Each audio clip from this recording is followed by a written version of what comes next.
Bonjour à tous, bienvenue dans MVP, ma toute nouvelle émission sur Twitch. Alors c'est bizarre de dire bienvenue parce que j'étais déjà en live tout à l'heure, mais dans la revue de presse, mais ça on connaît, ça dure depuis 4 ans. Alors c'est un peu comme, il y a un parfum de rentrée des classes quand même parce que, bon, je vais pas arrêter de l'été, normalement c'est pas une rentrée, mais je suis tellement heureux de cette nouvelle émission qui arrive sur ma chaîne, là, MVP, je vais en parler, je vais la définir, qu'il y a quand même un petit parfum de rentrée et même de stress. Heureusement, je ne suis pas tout seul. Je suis accompagné, je vais vous présenter mes amis dans un instant et ça réduit un peu le stress. Le stress qui va disparaître dans quelques secondes. On est là pour ça. MVP, c'est quoi? MVP, ma vie pro. On va parler de métier, d'emploi, de vie professionnelle. Le pitch, pour le faire en très très court, j'aime beaucoup ce pitch, c'est on va explorer les voies professionnelles, les secteurs, les métiers, formation, orientation, pour que chacun trouve la sienne. En tout cas, aider ceux qui nous regardent à trouver leur voie.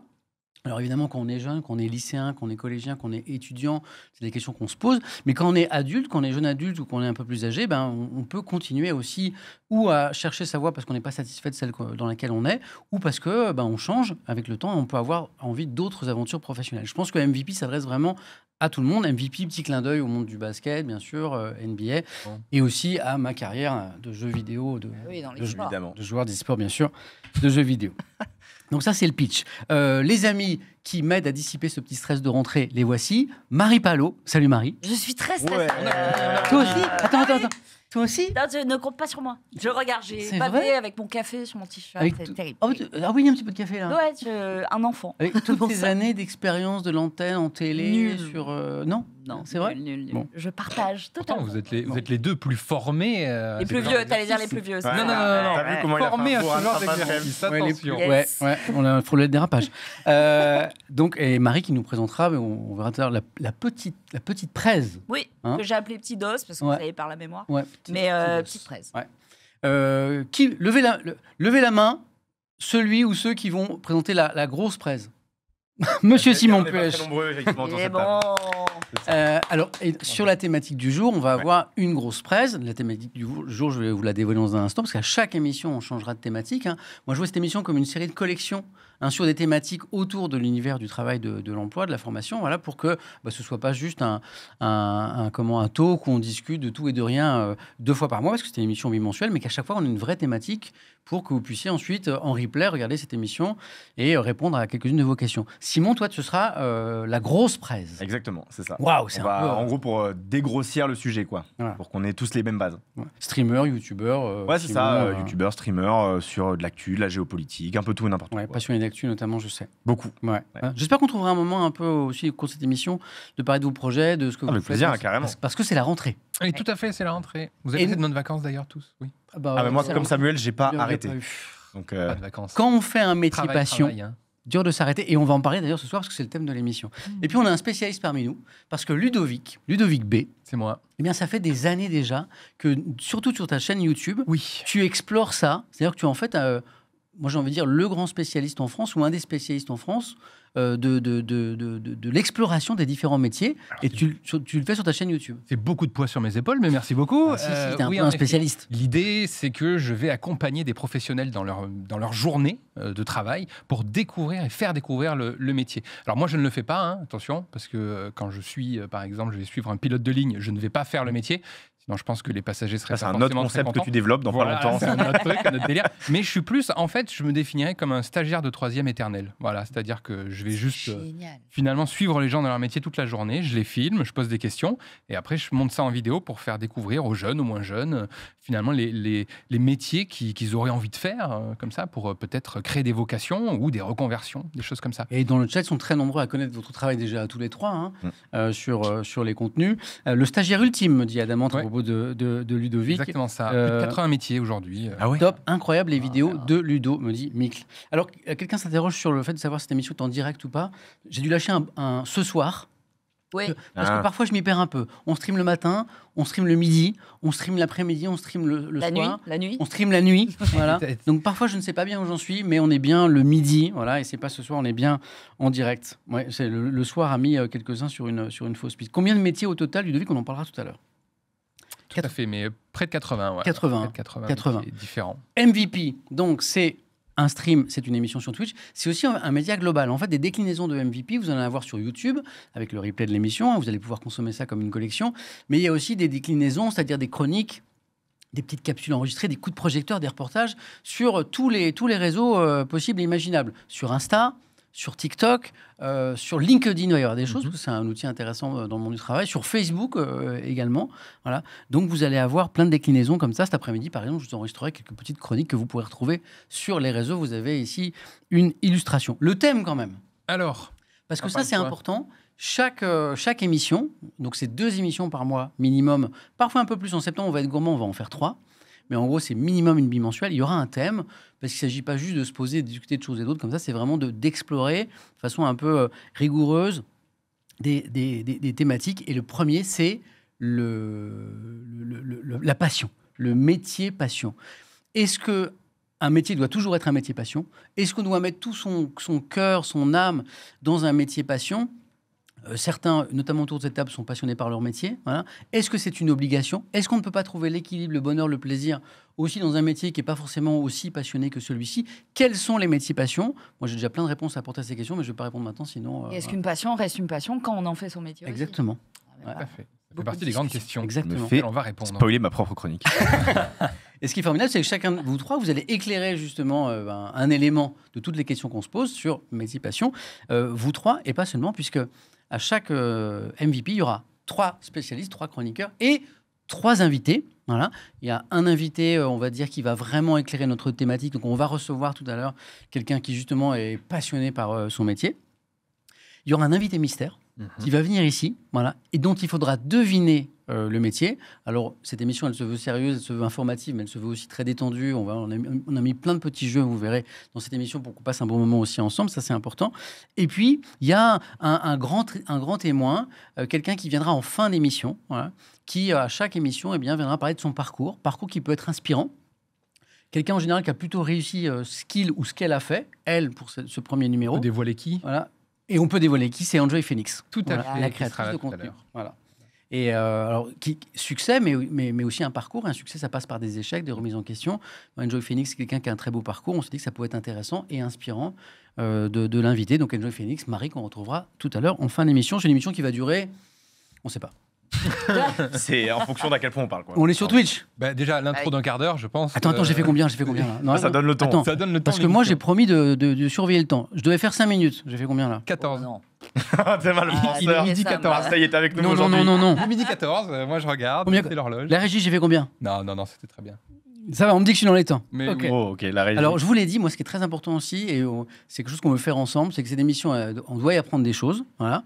C'est pas du blabla, mais on veut passer aussi un bon moment. On est sur Twitch, donc on va pas se prendre trop au sérieux. Du coup, j'ai envie de commencer cette émission par un petit jeu. À la une. Voilà. Et il y a un petit jingle, parce qu'il y a plein de jingles. Alors, à la une, qu'est-ce que c'est? C'est une actu. D'où à la une, en lien avec le monde du travail.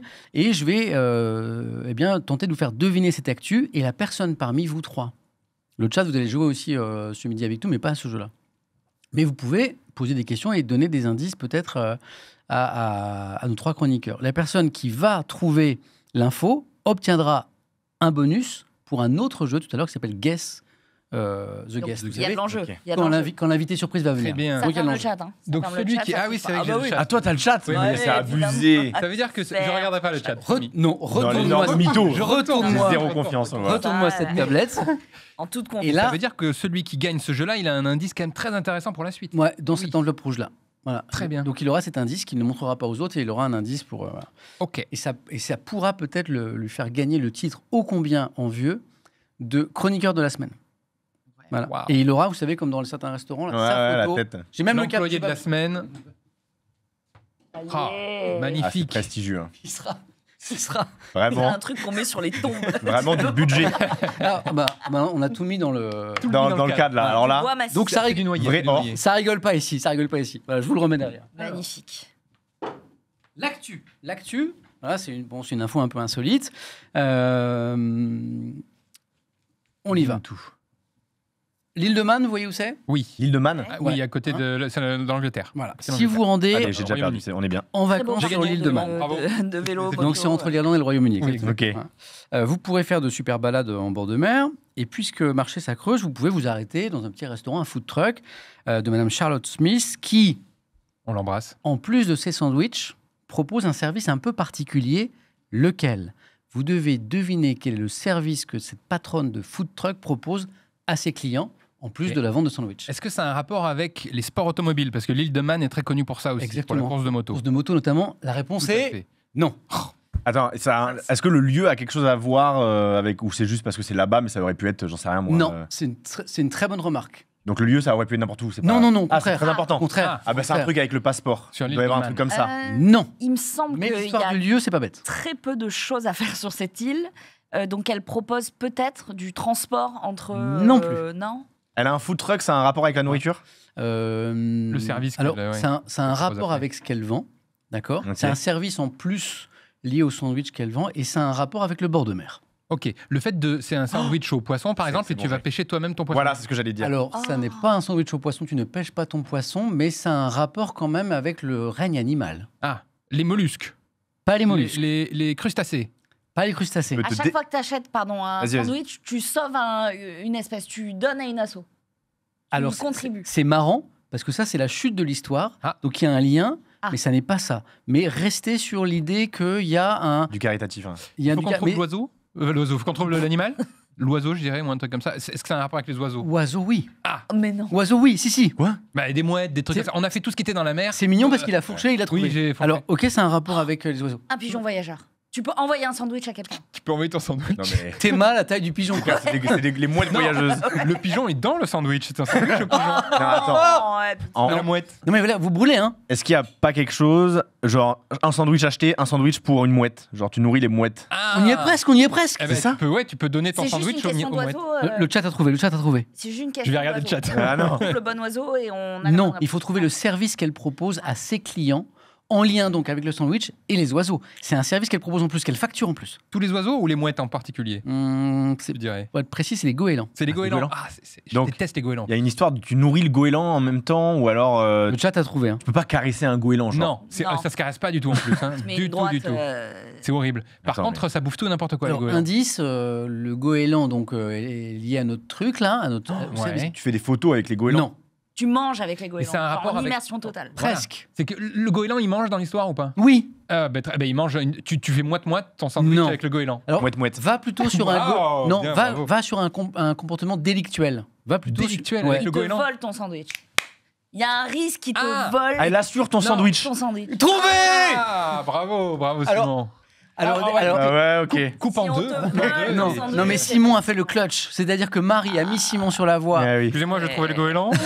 Excusez-moi. On a Ouais. trouvé le Par- goéland. divisé par Marie a dit OK, le goéland vole le sandwich. Et Simon a compris. Elle En fait, assure cette ton patronne sandwich. de food truck te propose une assurance. Si un goéland te vole ton sandwich, eh bien, elle te le rembourse. Oh, Voilà. wow. Ah, on a les images. Ok, Ouais, ah on a- ouais. Ah mais j'avais vu Ah, ça. j'ai vu ce truc-là, moi, ouais.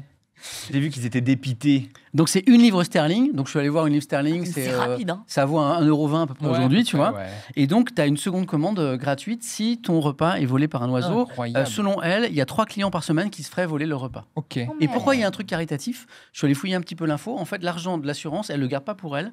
Elle le verse à une assoce pour protéger. Les goélands, Les il y en a fameux plus et goélands. qui volent plus de sandwichs Non. pour qu'elles s'enrichissent. Non, parce que C'est c'est le un capitalisme bien poussé l'idée. en Non, parce balle. que ce goéland-là, c'est un goéland particulier sur l'île de Man. En fait, il est protégé.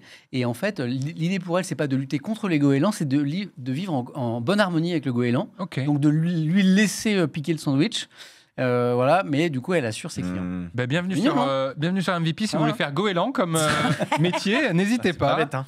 Ouais, et du coup, on ne sait pas qui a gagné alors. Ah bah si. Est-ce qu'on propose au chat de Ah, choisir peut-être ah, moi, de trancher Simon, c'est qui a Simon. fait- Simon. Ok, sur je la prends. chance. Je vais pas cracher Allez. dessus. Ouais, même si Marie fait une Voilà, grosse c'est C'est était fait, vrai que c'est la quoi, passe D. Simon. Marie, c'est la passe D. C'est la Ça, phase c'est décisive. l'indice qui te servira pour le jeu tout à l'heure. Tout à l'heure. Est-ce que tu te rends compte que tu peux devenir Oui, l'employé de la semaine. le premier employé de la Alors, si semaine? on peut tout dire, on a fait une répète plus tôt dans l'année et j'aimerais bien récupérer mon titre quand même. T'avais déjà gagné? Bah oui, Oui, j'étais j'ai sorti déjà gagné, dans la mais répète, bon. j'étais parti avec C'était lui. le Pas titre. de justice, quoi. Bon, bravo les amis. Simon Le Goat, je Eh vois ben, sur c'est le l'heure chat. maintenant d'accueillir notre premier invité, l'invité pro. C'est parti. On applaudit. Musique, On applaudit. oui. Ah oui. On applaudit Lydia, notre première invitée. On applaudit les jingles aussi parce qu'on a, applaudit tout ici. on a beaucoup bossé sur les jingles. Ça se voit. Un peu rock, un peu sympa. Musique. Bonjour. Ça va, Lydia? Ça va Lydia. très bien, Merci de nous rejoindre. Ça va? Merci pour Et d'ailleurs, l'invitation. Lydia nous montre, moi j'ai découvert ça en arrivant, il y a des gourdes MVP. Tout à fait. Incroyable. Non, les Les enfants. Il y a des Elles sont gourdes magnifiques. MVP, il y a des tasses MVP. Incroyable ça. Très, C'est très incroyable. Et quoi, tu sais ce qu'on devrait faire? On devrait vendre les produits dérivés Oui, et, pour les reverser, goélands. et reverser l'argent pour les bien. goélands. Goéland, oui, tout à fait. Lydia, corrige-moi Oui. si les mots ne sont pas bons. Consultante Ouais. dans la mode, Mhm. streameuse, Oui, animatrice de l'émission Outfit sur Twitch, tout Voilà. à fait. et amatrice de JDR aussi. C'est vrai. Voilà. Non, mais c'est bon, tout est bon. Plein de belles choses. Nickel. Euh, Bravo. alors, sur ton Insta, j'ai Ouais. vu que tu proposais tes services en matière de creative consulting et trend forecasting. Tout à fait. C'est bon? Oui. On va en parler un Beaucoup peu de plus mots longtemps. anglais Oui, pour. mais- Ouais, Mais je peux si expliquer. si tu devais expliquer simplement ton métier, Ouais. qui est peut-être une passion, on va en parler, tu dirais quoi? Bah, moi, j'essaie de trouver un mot plutôt simple, donc j'essaie d'écrire ça en disant consultante créative. C'est un peu ce qui regroupe tout. Mais si je dois Ouais. rentrer dans le détail Oui. de ce que je fais, en fait, j'accompagne des marques, que ça peut être des marques de mode, mais ça peut être aussi des marques de cosmétiques, dans leur processus créatif, que ce soit par exemple pour essayer d'avoir des idées de collection, pour essayer de travailler sur des thèmes, pour essayer de travailler sur des mots aussi, des gammes de couleurs. Mais ça peut également être plus précis, donc je peux aussi dessiner des vêtements. Je peux aussi rentrer plus précisément dans le concept pour essayer d'aider aussi en gros les personnes qui travaillent dans la marque. Donc tu peux être conseil ou créatrice alors. Ouais, c'est ça, exactement. Et Mais pas ça seulement reste, parce que- ça reste dans le concept. C'est pas, je fais pas de, j'ai pas de notion de patronage, etc. Ok. Du coup, c'est plus du concept. Certains te connaissent dans le chat. Pourfendeuse de boss sur Elden Ring aussi. C'est vrai. Je n'avais pas cette info. À tes heures perdues. Ok, À mes heures perdues, bah, le côté stream, voilà, ok, fait très, que. très bien. Il Même faut- fois, Malenia Et j'ai essayé pas mal de fois quand même, mais j'ai réussi à la battre en slip, donc c'est quand même pas Quoi mal. Oui. Ah oui, ok. Dans le jeu. Waouh. Ensuite, Oui, dans oui, le c'est ce jeu, que voilà, bien c'est parce sûr. qu'au début, je me suis dit, ok, Ensuite, mais dans le jeu, j'ai la ref. Les beaucoup amateurs de- d'Elden Ring savent de beaucoup quoi on de parle. travail, Je sors de bien sûr. 15 heures sur un même boss. Voilà, exactement. C'était un grand moment. C'était long. Lydia, un grand merci. Donc, Merci. tu nous parleras un peu plus avant, de façon plus développée tout à l'heure de ton métier, et on Ouais. te posera la question, est-ce que c'est un métier passion? Est-ce que c'est bien d'avoir un métier passion? D'ailleurs, on est tous un peu concernés autour de la table. C'est un petit peu le thème du jour. Mais avant d'échanger avec Lydia, c'est l'heure de la Big Press. Ah, c'est moi. Jingle. Ah oui, maintenant qu'on s'est fait... Ah ouais, Ça va, ouais. Simon? Applaudissez les jingles. Ah ouais. Alors, Simon, il nous fait la Big Press, c'est-à-dire la grosse présentation Ouais. sur les termes de ce débat. Le métier passion, est-ce que finalement c'est le but ultime de la Mhm. vie pro? Est-ce que c'est l'objectif qu'on doit tous viser ou pas d'ailleurs? Bah, je crois qu'on a une petite archive, d'ailleurs, la régie, pour un peu introduire le contexte. Ouais. Si jamais vous avez ça, vous pouvez envoyer. Suspense. Peut-être la régie envoie, peut-être elle n'envoie Oui, pas. c'est une archive de l'INA, je Un crois. élève brillant en terminale scientifique. Ça va ou quoi? Son quotidien, malgré la fatigue, passer des petits carreaux de la piscine aux petits carreaux des cahiers scolaires. Ouais, faut pas lâcher les cours parce que si par exemple suffit que je me blesse en natation et il faut une porte de secours quoi, donc voilà. Donc il y en a un qui va passer là. Après l'école, deuxième entraînement quotidien. Avec son mètre 83 et ses 65 kilos tout mouillés, sa marge de progression est énorme. Car Léon a beaucoup d'atouts. Glisse naturelle, technique irréprochable, volonté à toute épreuve. C'est tellement drôle de le voir qu'en fait c'est aussi un être humain normal. Ouais. C'est pas l'extraterrestre des bassins, c'est C'est un aussi dauphin, c'est un dauphin. je Mais c'est crois. Exactement. Non, mais il y a ce truc aussi qu'on a l'impression que tout le monde qui devient connu à un moment a forcément une archive de l'INA sur lui. Je sais pas si vous avez vu ça. Là, il y a pas longtemps, on a vu Lucie Casté qui s'était fait interviewer qu'à l'époque où elle ramassait des balles au tennis. Je sais pas pourquoi. Bon, bref, toujours est-il que cet extrait-là de l'INA est intéressant parce que on a un cas typique de métier passion de quelqu'un qui quand même sauvait ses études, le parcours traditionnel tel qu'on l'attend en disant je vais quand même assurer la terminale au cas où.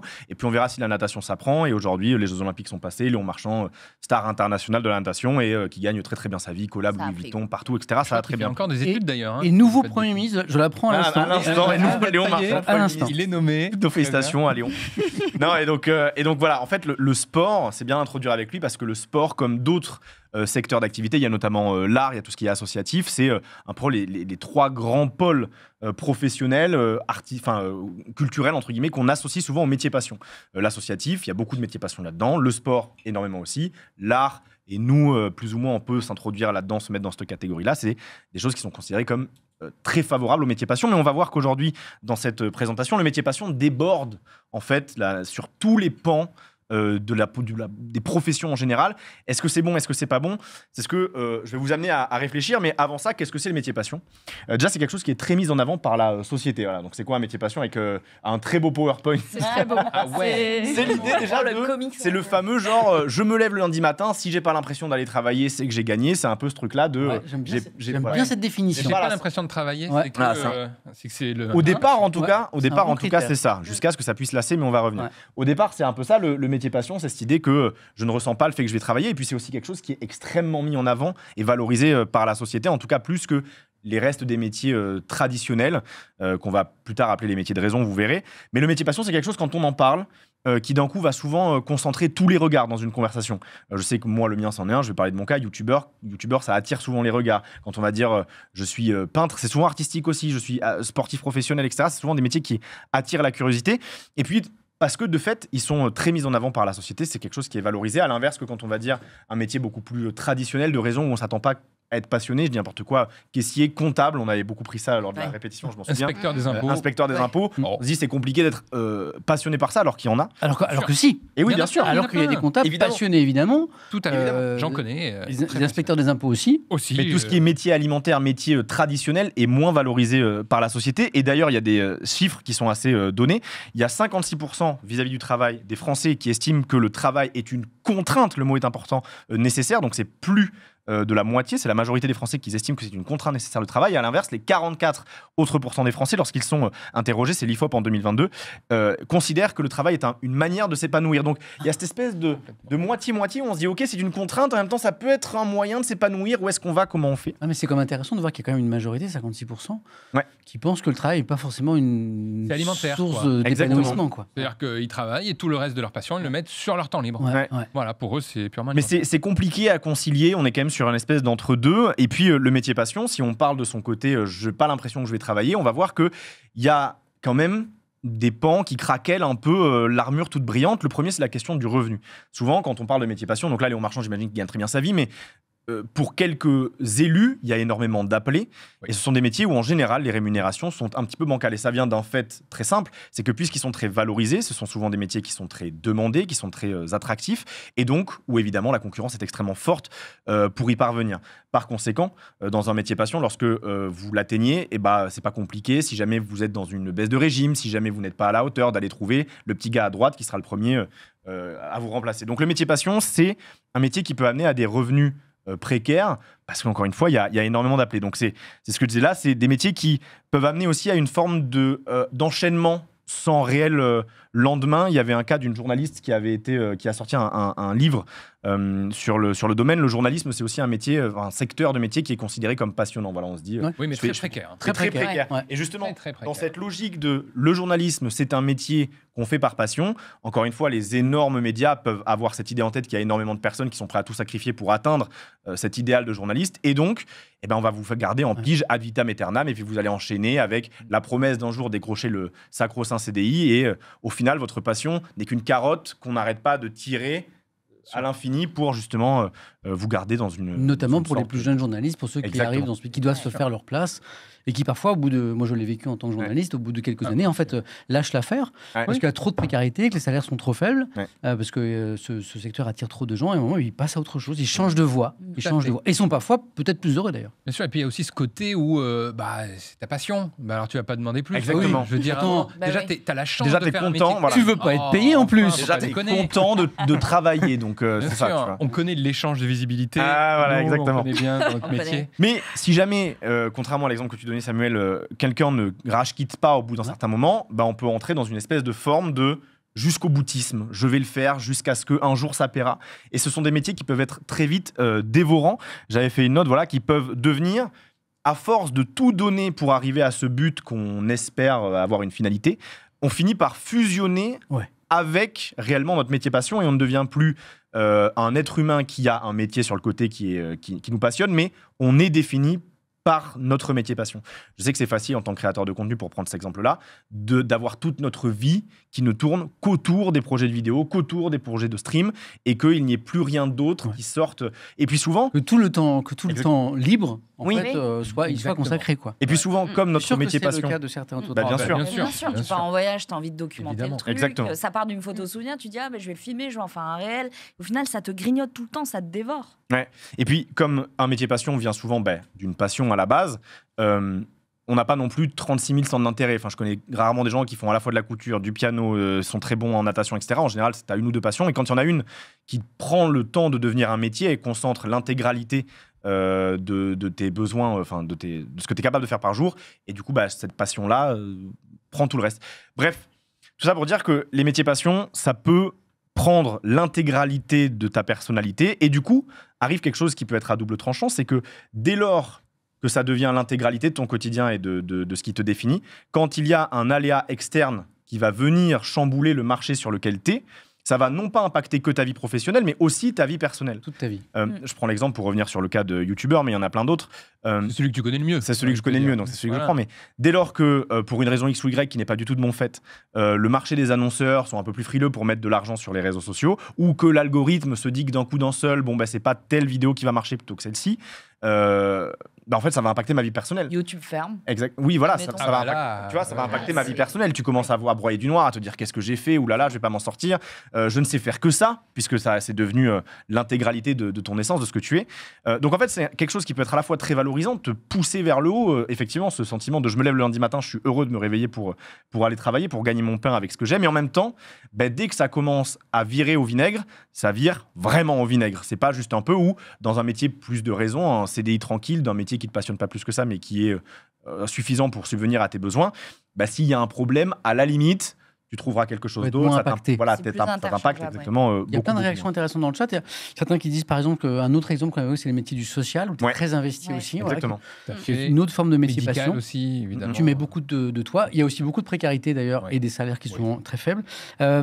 Simonux évoque, et tu en parlais Simon, de ce sujet, je trouve que le risque avec le métier passion aussi, c'est que souvent ça efface petit à petit la passion. Il y a cet aspect-là aussi. Exactement, il y a le côté lassitude, bien entendu. Je pense que ça nous est tous arrivé au bout d'un moment à la table d'avoir une caméra et se dire tu vois, moi je sais que pour reprendre l'exemple des vacances, on va y venir. Ça s'érode au fur et à mesure. Voilà, ça m'est arrivé de partir en vacances et de volontairement ne pas prendre de caméra parce que je savais que j'allais twister mes vacances d'une manière qui n'était pas saine, tu vois. Et puis ça devient aussi ton métier, donc c'est un peu différent. Moi, c'est exactement pareil que toi avec les vacances. Avant, je filmais toutes mes vacances quand j'étais plus jeune et je faisais des petites vidéos courtes. Depuis que c'est mon métier d'être youtubeur, je ne l'ai plus jamais fait parce que sinon, ça me rappelle trop le travail. En fait. Exactement. C'est plus des vacances. C'est intéressant, tu vois, il y a Sens qui dit, et voilà pourquoi je ne veux pas faire un métier passion, ça devient un travail et plus aucun plaisir. Je comprends. Il faut arriver. En fait, ça existe. On peut faire un métier passion sans perdre la passion, mais tout est une question de curseur. En fait, il faut arriver à s'écouter aussi et que ça reste une passion. Ouais, tout à fait. Et puis, on revient sur ce truc de vacances qui est intéressant. Je ne sais pas comment vous le vivez, mais souvent, certains, là, on a parlé de journalisme, de social, etc. Mais il y a quand même une grosse frange des métiers passion qui sont des métiers solitaires, d'auto-entrepreneur, je monte ma boîte, j'y vais, etc. Et très vite peut arriver cet effacement aussi des vacances, des périodes de repos, parce que la culpabilité de ah là là, si je m'y mets pas vraiment à fond, déjà que c'est un métier que beaucoup convoitent, ce qu'on disait tout à l'heure, comme il y a tellement d'appelés pour si peu d'élus, quelqu'un prendra ma place en fait. Quelqu'un prendra ma place, donc je me donne à fond, donc j'érode ma vie perso et donc je n'ai plus de vacances. Et la culpabilité qu'on s'inflige à soi-même dans le cas de métier passion pour réussir est assez vénère, en tout cas plus souvent que dans des métiers plutôt plus raisonnables avec les 5 semaines de congés payés par an. Avant de conclure, juste un petit sondage que j'ai balancé vis-à-vis du chat. Pardon, je vous lis pas, j'ai plein de commentaires intéressants. Peut-être sur vous qui nous regardez, est-ce que vous faites, pour ceux qui travaillent, est-ce que vous faites un métier passion ? Oui, non. Voilà, tout simplement pour voir un peu la proportion de ceux qui, pour ceux qui travaillent aujourd'hui, sont concernés par un métier passion, ou au contraire, ont choisi, ou pas d'ailleurs, de faire un métier qui ne les passionne pas. Pardon, Simon. Et donc, pour terminer sur le sujet, sur ce métier passion, là on a vu les gros secteurs qui sont concernés, mais c'est ce que je disais en préambule, le métier passion est un peu en train de déborder partout, justement parce que c'est valorisé par la société. C'est valorisé. Ça devient une injonction un peu. Exactement, ça devient une injonction. Et si on tire le fil au maximum, on peut se demander à quel point c'est tiré par le capitalisme qui se dit « Ok, je vais tout transformer en métier passion », pour que les salariés potentiellement se sentent obligatoirement impliqués dans leur travail et se donnent à fond, etc., etc. Et il y a un livre qui est paru, je suis tombé sur des articles qui parlaient d'une dame qui était très intéressante, qui était tombée dans un métier passion parce que ça l'émancipait énormément. Puis tous les travers ont commencé à s'afficher devant elle. Et elle a dit, ok, j'en ai marre. En fait, je vais juste devenir concierge, enfin même femme de ménage. Ça va me rapporter 2000, 2003 net par mois. Mais je vais réellement, volontairement créer une scission entre ce qui me fait gagner ma vie et ce qui est ma passion qui sera financée par le reste du temps où je gagne ma vie. Et elle s'en sort très bien comme ça. Et puis, il ne faut pas oublier que ce qu'on appelle les métiers de raison, c'est au final, même si les métiers passion sont très mis en avant, l'écrasante majorité des gens qui se lèvent pour aller faire un travail qui ne les passionne pas plus que ça, mais ça suffit pour occuper et derrière faire vivre leur passion regarde, en temps libre. Pour illustrer ce que tu viens de dire, le sondage. Et ce qui est incroyable, c'est que le sondage reflète celui que tu nous as montré tout à l'heure. Est-ce que vous faites un métier passion? Oui, 42%, non, 58%. C'est quasiment le même résultat que le sondage auprès des Français dont tu nous as parlé tout à l'heure. Donc en fait, là, Simon, juste, les femmes de ménage à 2300 €, je sais pas, mais c'est le chiffre que j'avais trouvé. Alors moi, le chat s'interroge aussi. Moi, j'avais du 2000. Alors, je reprends ma note, j'avais du 2000 mensuel pour 25 heures semaine. Brut, peut-être. Peut-être brut. Tu étais sur 2300 net. C'est peut-être brut. Là, j'avoue que j'ai pas noté c'était brut ou net. Ce serait incroyable que ce soit le cas, évidemment. Mais malheureusement, ça n'en est pas là. Peut-être brut, hélas, quoi. Bon, toujours est-il que, pour faire une conclusion, le métier passion, oui, c'est très intéressant. Il y a énormément de personnes qui s'épanouissent énormément dedans. Mais il faut arriver à trouver la limite au moment où, en termes de rémunération, c'est bancal. En termes de scission vie pro-perso, ça devient très flou. En termes dès lors que vous vous culpabilisez trop de ne pas pousser à fond le curseur pour y arriver, vous vous mettez mal.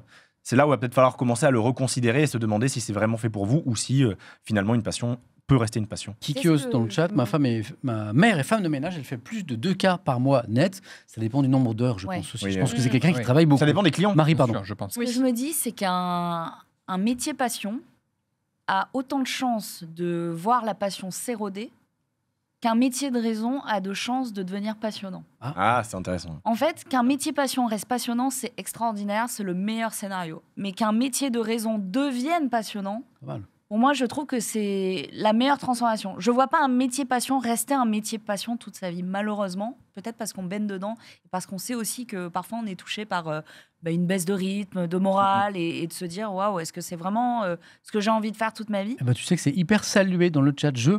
Très vrai ce que dit Marie. Tout à fait d'accord avec Marie. Je vous aime et vous êtes passionnant. Voilà. Et on va continuer. Merci beaucoup, Simon. Avec plaisir. C'était hyper intéressant à parler de métier passion avec notre invité qui, je crois, est concerné. C'est l'heure de Post-it.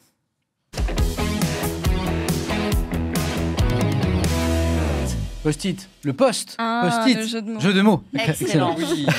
Excellent. Lydia, donc je rappelle ton métier tel que je l'ai compris moi, consultante dans l'univers de la création, de la mode, en cosmétique. Dans le cosmétique également. Voilà. D'ailleurs, j'ai fait un tuto make-up à la fin de ma revue de presse, c'est très très drôle. Où je me suis maquillée en direct, c'était magnifique. Heureusement qu'une spécialiste est passée derrière pour sauver tout ça.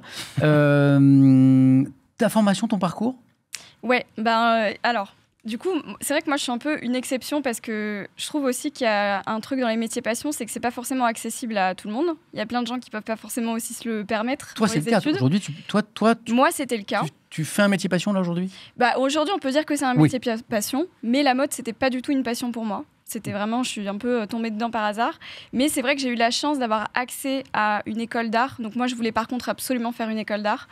Parce que je voulais vraiment travailler dans quelque chose d'artistique, mais j'ai fait plutôt une école d'art appliqué pour avoir quand même un métier qui reste dans le concret, parce que je ne pouvais pas me le permettre aussi et que j'ai quand même réussi à faire ces études grâce à plein d'aides que j'ai pu avoir. Vous voulez dire financièrement? Financièrement, sinon c'était pas accessible pour moi ni pour... Enfin, j'étais pas du tout dans un milieu où la mode ou l'art, c'était même quelque chose d'envisageable en tant que métier. Tu veux dire qu'il y a même eu des réactions un peu interrogatives de ta famille, c'est ça? Ah oui, bien sûr. Qu'est-ce que c'est que cette voie? Ce truc? Oui, bien sûr. Et heureusement, j'ai pu avoir des aides, plein d'aides, du Crous, etc., enfin plein de bourses en fait, qui m'ont permis d'avoir accès à ce type d'études. Et en arrivant à la fin de mes études, donc moi j'ai fait un BTS art appliqué. Je voulais plutôt être graphiste, mais finalement je me suis retrouvée dans la mode parce que bref, il n'y avait plus assez de place en graphisme, bref. J'étais vraiment pas du tout attirée par la mode, mais quand j'ai terminé mes études, j'avais quelqu'un qui était dans ma promo, qui m'a proposé de faire un stage là où elle faisait son stage, qui était donc un bureau de tendance. Et je suis allée dans ce bureau de tendance. Et là, c'était un peu le coup de cœur, parce que ça mélangeait plein de choses que j'adorais. Et c'est là où j'ai un peu développé cette passion de la mode, parce qu'en fait, la mode, à travers ce bureau de tendance, j'ai compris que c'était aussi plein de choses différentes et que ça pouvait être inspiré par plein de trucs. et que ça pouvait être aussi, je sais pas, ça pouvait dire tellement de choses aussi sur la sociologie en général et sur. C'est un reflet de la société aussi. C'est complètement un reflet de la société et c'était hyper intéressant d'étudier tout ça et de bosser dedans et c'est là que la passion est arrivée. T'as pas choisi un métier en fonction de ta passion, mais tu es devenu passionné par ton métier. Ouais, c'est un peu ça. En fait, je savais que je voulais travailler dans quelque chose d'artistique. Je savais pas encore quoi ni comment parce que c'est quand même assez difficile d'en vivre. Et je suis tombée dans ce bureau de tendance par hasard. Et après, c'est vrai que j'ai fait 10 ans dedans. Et là, ça fait 4 ans à peu près que je suis en indé et que je fais un peu ça, mais en indépendant. Alors ça, c'est intéressant parce que tu as connu donc du salariat. Oui. Aujourd'hui, tu es indépendante. Ouais. Alors, dans quel statut tu te sens le plus à l'aise ? Alors, j'ai commencé par être indépendante. Donc, j'ai commencé ma vie pro en étant indé, ce qui n'est pas forcément... Je ne recommande pas. Ça va pas être facile, ça. Je ne recommande pas du tout. Ouais. Et après, j'ai été salariée et maintenant, je suis redevenue indé. C'est pas évident. Surtout que, bon, là, c'est un peu le pire des statuts parce que c'est l'auto-entreprise. Donc, il n'y a vraiment pas de sécurité, il n'y a absolument rien. C'est pas évident du tout, mais voilà, c'est quand on arrive à ce niveau, je pense, d'expérience comme moi, on arrive à trouver des contacts, des missions, des clients. Tu peux nous donner un exemple concret de mission, justement de ta journée, déjà, ta journée type? Oui, c'est ça. Ma journée type, type, qui se passe parce que c'est un peu flou pour moi. Hein, ça peut être extrêmement différent parce que c'est selon les missions que j'ai sur le moment. Mais par exemple, quand je travaille pour une marque de mode et quand je les aide, par exemple, au début de leur processus de création de collection, ça peut être le matin, je fais des recherches iconographiques pour trouver un thème de collection. Ensuite, je passe au dessin. Je peux dessiner des idées de silhouettes clés ou de vêtements qui peuvent servir ensuite pour la collection. Ça peut être également chercher des gammes de couleurs. Et après, je fais du stream. Donc, c'est... Ça, c'est autre chose. La journée est très divisée. Est-ce que tu es à l'affût des tendances, justement Ah oui, bien sûr. C'est ça, ouais. Les bureaux de tendance, du coup, c'était vraiment... c'était analyser les tendances, donc analyser les mouvements sociaux et tout ce que les gens aiment porter, que ce soit dans la rue, que ce soit... s'inspirer de tout, en fait, s'inspirer des films, des séries, de l'art en général, de design, d'architecture. C'est un mélange de plein de choses. Qu'est-ce que ça dit de la société que 3 garçons qui ne se sont pas parlé avant cette émission portent un t-shirt tous blanc, prêter le t-shirt blanc, ça n'est pas coordonné. Qu'est-ce que ça veut dire? Écoute, j'essaie de pas juger les gens parce que forcément quand je parle de mon métier, tout le monde me dit et moi, est-ce que je suis tendance? Voilà, c'est toujours la question que j'ai l'impression que dans les yeux de notre invité, il y a un manque d'originalité quand même, les garçons. Déjà, si tu dis est-ce que je suis tendance, c'est qu'il y a quand même des chances que tu le sois pas. La réponse est non. Mais moi, Lydia, j'ai pensé à toi, il y a des strass sur moi. Non, mais voilà, j'essaie pas de porter de jugement sur ce que portent les gens, mais bon, le t-shirt blanc, évidemment, c'est le classique dans lequel on se sent à l'aise. Et finalement, ton métier, est-ce que c'est prévoir ce que va être les tendances et la mode de demain, ou essayer d'analyser ce qui se passe en ce moment et les changements? Mais tu vois, c'est hyper... c'est un peu un mélange des deux. C'est vrai que de l'extérieur, on a un peu l'impression que c'est des prémonitions, mais c'est plus aussi de sentir un peu l'air du temps. Et évidemment, on se base aussi sur les choses qu'on voit au moment présent. Mais c'est essayer de sentir ce qui va potentiellement fonctionner et c'est quoi un peu les mouvements qui vont potentiellement arriver dans le futur, en effet, mais dans un futur proche quand même, pour essayer de conseiller différentes marques sur ça, quoi. Ok. Et les marques, d'ailleurs, c'est des grandes marques de mode Oui, ça peut être plein de marques différentes. Moi, je travaille surtout pour des marques de mode femmes, plutôt prêt-à-porter plus, pas le luxe, mais un peu juste avant. Ok. Et voilà. C'est un peu... Pardon. Moi, je voulais juste lire un message dans le chat. On est sur Twitch. C'est intéressant que chacun il va ou de son interrogation ou de son témoignage sur le curseur que Simon évoquait tout à l'heure sur passion. Et il y a Blas Kappa qui écrit: moi, c'est l'inverse. Je veux un métier avec le moins de temps de travail possible, même avec un petit salaire, pour maximiser le temps passé sur ce qui est important. Le but étant de ne pas être biaisé par l'argent dans ce que j'aime faire. D'ailleurs, je pense que c'est la première de cette émission, donc c'est un peu tôt pour parler de philosophie d'émission, mais je pense que la philosophie de cette émission, c'est de montrer qu'il n'y a pas de voie idéale. Non. Il n'y a pas de schéma dans lequel on doit rentrer. Tout à l'heure, tu parlais de l'injonction, Simon, de faire un métier passion. Je crois qu'en fonction de chaque personne, de son parcours, de ses valeurs, de son histoire, on a un modèle à trouver, un point d'équilibre. Et cette émission, en montrant des voies différentes, elle peut peut-être aider certains à trouver leur voie. Pardon, Marie. Non, mais ton métier est hyper complexe parce que c'est vrai qu'on a tendance à se dire, OK, les tendances vont être sur les podiums de défilés de mode, là où on a parfois des créations hyper étonnantes, hyper uniques, et que du coup, de ces créations vont découler du prêt-à-porter un peu inspiré, et que du coup, c'est des tendances qui vont se voir dans la rue. Mais c'est la poule et l'œuf, quoi. C'est-à-dire que, est-ce que finalement, ce qui est arrivé sur le podium, c'est pas ce qu'on a vu un peu dans la rue? Toi, tu es dans ce cercle-là et tu dois trouver le bon début et la bonne fin. Ouais, le but, c'est vraiment d'essayer de prendre les infos partout, en fait. C'est pas, en effet, il y a des tendances qui peuvent venir des podiums, mais ça peut aussi être, je sais pas, une star qui porte quelque chose, ou ça peut aussi être un film qui lance une mode qu'on n'avait pas vu venir. Avec, exactement. Voilà, en fait, c'est vraiment Angèle avec la mode plutôt la coupe au carré. On l'a vu sur la cérémonie des JO qui a lancé tout un truc. Mais du coup, c'est vraiment tout un tout et c'est aussi l'expérience qui fait qu'on arrive un peu à sentir le truc, tu vois, qui peut être intéressant. C'est trop mignon. Il y a Flo Valsin qui nous métier passion. Je suis patineur pro chez Disney sur glace. Très bonne émission, super intéressant le concept, merci, bravo.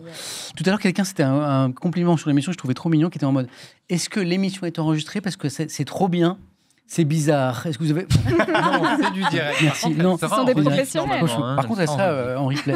Est-ce que, donc ça fait quelques années déjà que tu exerces, du coup, ça fait un petit moment. Ça fait à peu près 13 ans, 13-14 ans. Ouais. Est-ce que tu sens que la passion, parfois, s'étiole, se fatigue? Est-ce que tu l'as constaté? Est-ce que tu fais des choses pour éviter justement de te lasser? Alors, en vrai, moi, ce qui est génial, c'est que les missions sont tellement différentes les unes des autres que c'est compliqué d'arriver à être lassé parce que c'est parfois, ça peut être du dessin, ça peut être des recherches, ça peut être trouver des tissus pour avoir des couleurs, mais ça peut aussi être trouver des personnes qui conviennent le mieux pour un shooting.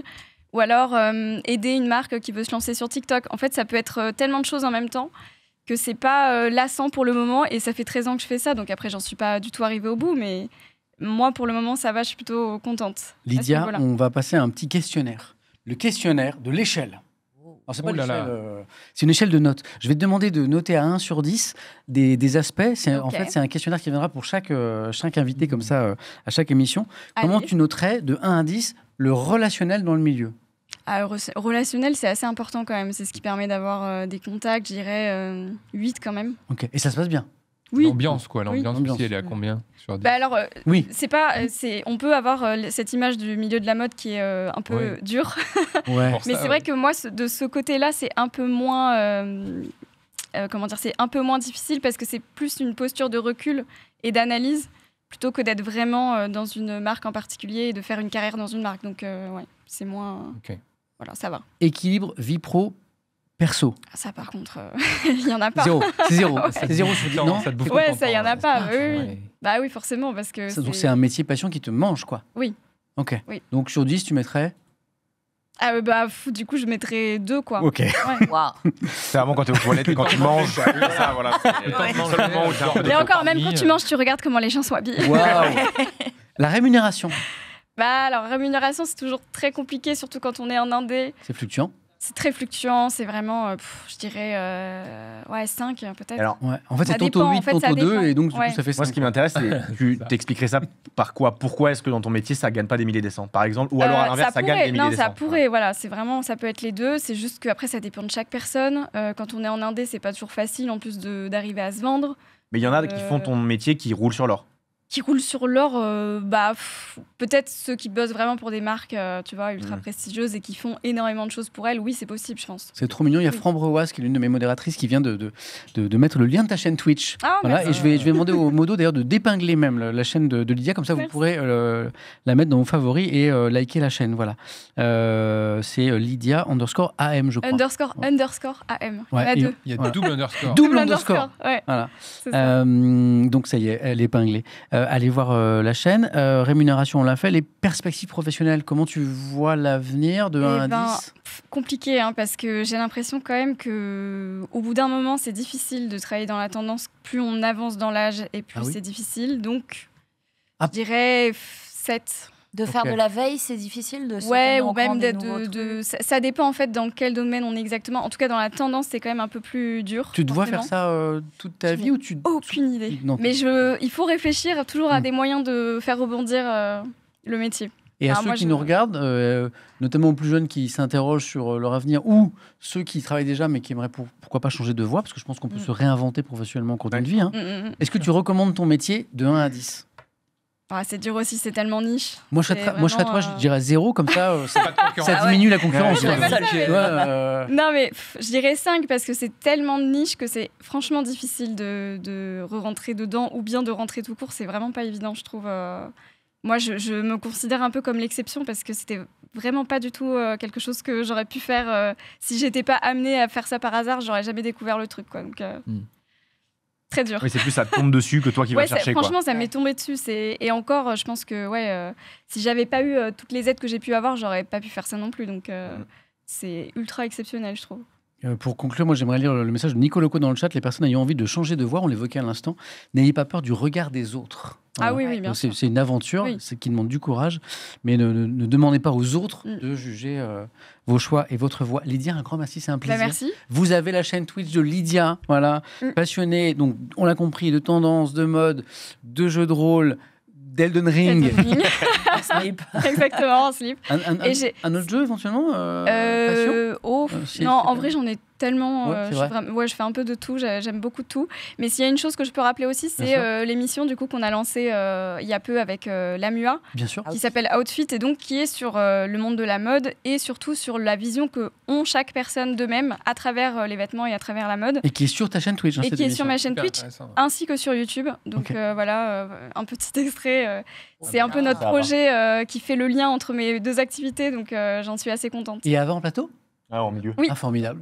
Moi, ça serait vraiment, tu mets quoi? Des t-shirts noirs, des t-shirts blancs et des jeans noirs. Oui, mais ça dit aussi quelque chose de. Tu vois la garde-robe des Dupont? Genre vraiment, ils font ça pendant 10 minutes, c'est les mêmes trucs. Voilà, le plateau est génial. Oui, c'est top. Le plateau est super beau. Et c'est ça qui est intéressant, c'est que tu as l'impression que ce que tu dis, tu vois, c'est pas très intéressant en termes de mode, mais en fait, chaque chose dit quelque chose de toi aussi, et c'est important de se rendre compte et d'étudier ça. Un t-shirt avec une main qui tient un poisson, ça dit quoi? Ça dit qu'il y a plus d'assurance contre les goélands. Voilà ce que ça veut dire. Lydia, est-ce que les ballerines vont revenir? Non. C'est déjà revenu. Stop les questions tendances. C'est déjà revenu les ballerines. Laissez Lydia tranquille. Elles doivent repartir. Un grand merci. Vous avez la chaîne de Lydia en haut du chat. Prends soin de toi, Lydia. Bonne rentrée. Merci. Même si à mon avis t'as pas dû t'arrêter beaucoup cet été, je te dis à très bientôt. Et nous on va faire une petite pause café.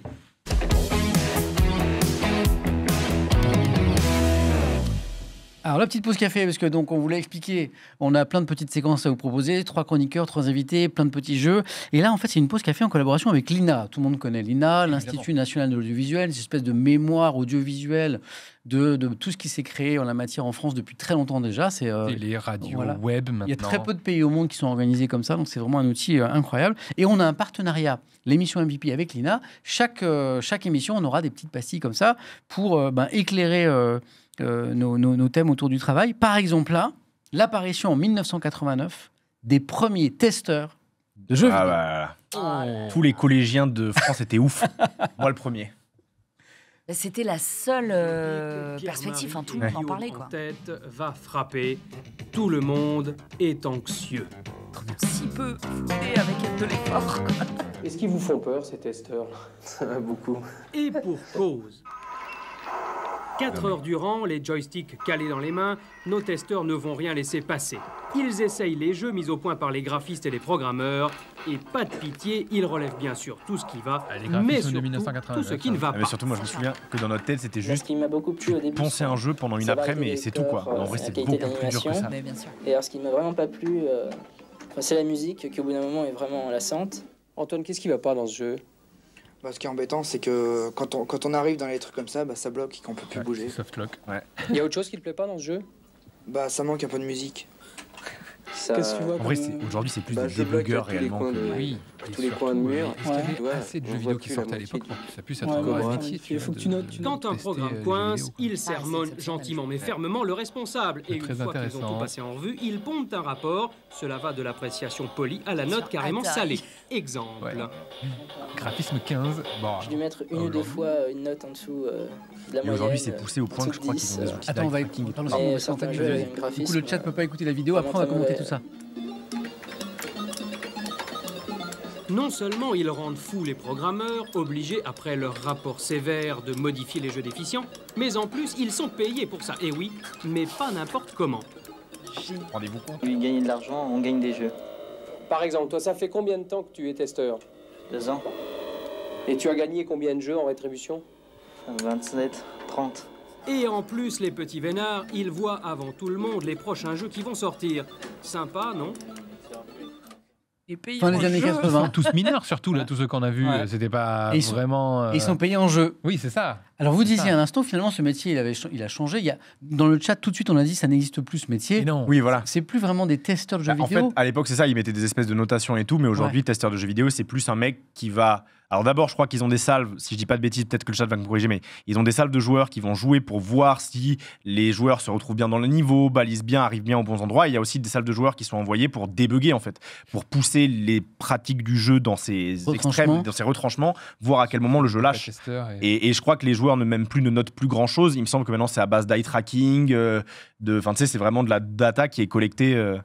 On me dit QA tester dans le Ok. dans le chat. Et de plus en plus, nous dit Adichat aussi dans le chat, des jeux qui sortent pas finis. Ouais. Ah bah, Ça, en c'est une alpha. nouvelle stratégie En aussi. alpha, tout à fait, Ouais, on les voilà. connaît, ou en bêta, on les connaît. Et donc, on ces fait quoi? jeux-là. Early Donc, access. finalement, c'est la communauté qui part en early access, voilà. Donc, Ouais, ouais. dans ces cas-là, le jeu, il est moins cher ou même il Oui. est, il est moins cher. même gratuit Sur éventuellement. sélection, et puis tu as C'est accès ça, au ouais. jeu en accès Il y en a un anticipé, beaucoup quoi. là. Il y en a un, The Week of the Risk, un truc comme ça que j'ai. En fait, je me suis pris d'amour pour le jeu, la bêta, et en fait, tu vas sur les forums et la commu est ultra impliquée pour dire voilà, c'est les mêmes mecs qui ont fait Ori, bref, et la commu est ultra impliquée pour dire voilà les retours. Ouais. Donc il y a une partie de ce débugage qui peut être en fait confié à la communauté quoi. Moi, j'aurais bien voulu voir ce qu'ont sont devenus ces jeunes garçons-là. Il n'y a pas de filles d'ailleurs. hein. Il présente une émission sur Twitch maintenant. N'est-ce pas, Samuel? Not rest for the wicked. Voilà, c'est ça. C'est ça. Ouais. C'est ça. Ok, Mais- très bien. Mais je me souviens que dans la cour de récré, tout le monde voulait faire ça quoi. Bah Faire oui. quoi testeur de jeux vidéo, c'était la classique. C'est clair. Ouais. C'est clair. Et au jour- C'était ça, tu avais Ubisoft à côté, tu avais le studio à Montpellier, voilà. donc c'était le rêve ultime de tout le monde. Eh ben, vous savez quoi, ce rêve, on va le réaliser parce que vous allez devenir là maintenant tous les trois testeurs Oh. de jeux de jeux vidéo. Voilà. Donc je vais vous montrer des jeux en vidéo. Encore un petit jeu. Voilà, Je vais et vous voir. allez devoir répondre à mes questions en fait. Voilà, c'est pour un peu tester vos connaissances en matière de jeux vidéo. Évidemment, dans le chat, vous jouez avec nous. Première question. Quel est le jeu le mieux noté, donc à l'époque, Ouais. note métacritique, hein, c'est la Ah, source, à l'époque. Mais à l'époque de quoi? Ouais, de, voilà. de la sortie, Ah. entre Cyberpunk 2077 Ouais. et Skyrim. À votre avis, Skyrim. Skyrim, Skyrim. Ouais, Skyrim, Skyrim, Ah oui. Skyrim. Bien sûr. 94 sur 100. Ouais, 94 sur 100. Cyberpunk, 86 sur 100. Cyberpunk, il Voilà. était trop buggé à la sortie. Oui. Ouais. Aujourd'hui, il est Alors que c'est un incroyable. jeu extraordinaire. Ah oui, mais à l'époque, c'était pas possible. Ouais. Skyrim, le chat était dessus aussi. hein. Ouais. Alors, Oui. Moi, je ne connais pas Skyrim. Non. Vous avez fait Skyrim? Jamais joué. Eh ben, Ouais. tu le feras avec Ouais. le fameux cheval de Skyrim qui peut monter les murs. Ah ouais. Ah ouais. Ok, ok, Ah, ok. Pas Eddie Cheval. Enfin, ça- Ouais. Ah, mais surtout qu'aujourd'hui, tu peux le modder, il ressemble à un jeu de fou. C'est vrai Ouais, sorti hier. Quoi. Bon, bravo, vous l'aviez trouvé. Deuxième question. Quel est le jeu le mieux noté entre World of Warcraft et GTA V, toujours à la sortie? GTA. Ah, GTA. Moi, je dirais. Non, WoW. GTA. WoW et 2 GTA. Ouais, GTA allez. 5. GTA, Le chat, Allez. le chat. c'est une anomalie. GTA, Ouais. GTA, c'est beaucoup GTA. C'était GTA. 96 sur 100. 96 sur 100. GTA, c'est une Ouais. anomalie. En même temps, Ouais. il était incroyable. WoW, excellent score aussi. En fait, c'est très serré. WoW, 93. Ah, ben Ouais, voilà, voilà. Donc, tu vois. Donc, c'était pas Non, très mais loin. La saga Grand Theft Auto, c'est Bien sûr. anomalie. vraiment. Avec le prochain qui sort d'ailleurs. Ouais. Tiens, petit clin d'œil de Von Seed à notre échange sur les testeurs de jeux vidéo. Cyberpunk, ils auraient dû payer des testeurs. Mais, Ils auraient dû, oui, bien Ouais, sûr. Cyberpunk, c'est clairement l'exemple du jeu qui sort trop tôt, en fait. En fait, moi, ce que j'avais cru Ça comprendre, j'avais lu un article qui parlait du fait qu'ils avaient annoncé le jeu trop tôt, de la Ouais. communication trop tôt, ce qui fait qu'en fait, Ah. l'emballement médiatique, après, bah, ils ont mis le doigt dedans et Ils avaient la pression. ils avaient la pression et Et puis non. ils ont retardé. À un moment, Il y a tu les peux plus. budgets aussi. Il y a des budgets à tenir. C'est Et- une grosse industrie, Ouais. hein, vraiment, c'est pas simple. Et c'est vraiment dû au fait qu'ils ont tout genre fait trop tôt, quoi. Et ça les a poussés à sortir le jeu. C'est une C'est pas catastrophe. les seuls, hein. Je Le me souviens de titre, Mass Effect, le Andromeda. titre en bourse de l'entreprise. Ah, c'était effondré. Ouais. C'était effondré. hein. Mm, mm, mm. Quel est le jeu le mieux noté entre Valorant, Ok. Valorant. Ça, au hasard, et Overwatch? Bizarrement. Overwatch 1. Non, Allez, Overwatch. Valorant. hein. Overwatch 1. Overwatch, hein. Moi, je Overwatch crois en Overwatch. Il avait un capital sympathique C'était tellement incroyable. fort, Overwatch. Les deux sont illisibles en e-sport. Ça mais dit bon, du c'est Valo, un autre ça dit débat. de Ça dit du Overwatch. Valo. Non, Ça dit du Valo. Dans mais- le chat, ouais. Et pourtant, c'est Overwatch. Ah oui. c'est Ouais. Overwatch. Ouais. Simon Overwatch, et Marie, trop exactement. Overwatch 91 sur 100. On parle bien du Overwatch 1 parce Oui. qu'on Ouais, sait Ouais. que le Overwatch 2 a beaucoup déçu Ah, hein, ouais, les ouais. fans. Une pâle copie du 1. Ouais, et Valorant 80 C'est une mise seulement. à jour, en fait. 80. C'est ah curieux. ouais. C'est un score qui est très faible. C'est les joueurs 80. de CS qui sont allés noter. Non, mais Ils attends, ont- c'est vrai, vous c'est envoyez ça. les pigeons la Jamais peinture, vous c'est pas Ah, des gars. attends, alors que c'est le jeu. Non, Non, ça me Évidemment, ça me pour toi. C'est le jeu, c'est le jeu. Maintenant, c'est pas une note, c'est une question d'ancienneté. Quel est le jeu le plus vieux entre Ori and the Blind Forest et Céleste? Ori. Ouais. C'est Ori. Ouais, je pense. Vous êtes trop fort, c'est pas C'est récent, Céleste. D'ailleurs, Ori, métier, quoi. si vous ne l'avez pas fait, allez-y les yeux fermés. Ori. Alors, Céleste, j'ai joué à la Zilan. J'ai beaucoup aimé. Et t'as pas fait Ori? Et je connais pas Ori. Qu'est-ce qu'il est bien. En fait, tu te fais piéger par le graphisme. Là. Et il y a Ori and the Will of the Wisp, qui est le beau. 2, qui est encore mieux. Mais c'est un peu une mécanique comme ça, assez proche finalement, ou pas, d'après ce que je vois? Oui, c'est un platformer. C'est quoi, ça, en ouais, fait. platformer. Ouais, ouais. Non, mais Ori, et puis il est beau, quoi. Ouais, très joli. Ah oui, qui a dit les yeux fermés? Parce que du coup, le chat dit c'est pas pratique de jouer les yeux fermés. Ah oui, non, c'est vrai. C'est toi, Simon? Je crois qu'il y a moyen. Et les yeux fermés. 2015 pour Ori, et quelle année pour Céleste? Alors, 2018. 2018, ouais. Mais les deux sont très bons. Bien sûr. Bon, moi, je vous trouve très calés tous les trois, bravo. Ouais. J'ai envie de dire équipe de qualité, moi.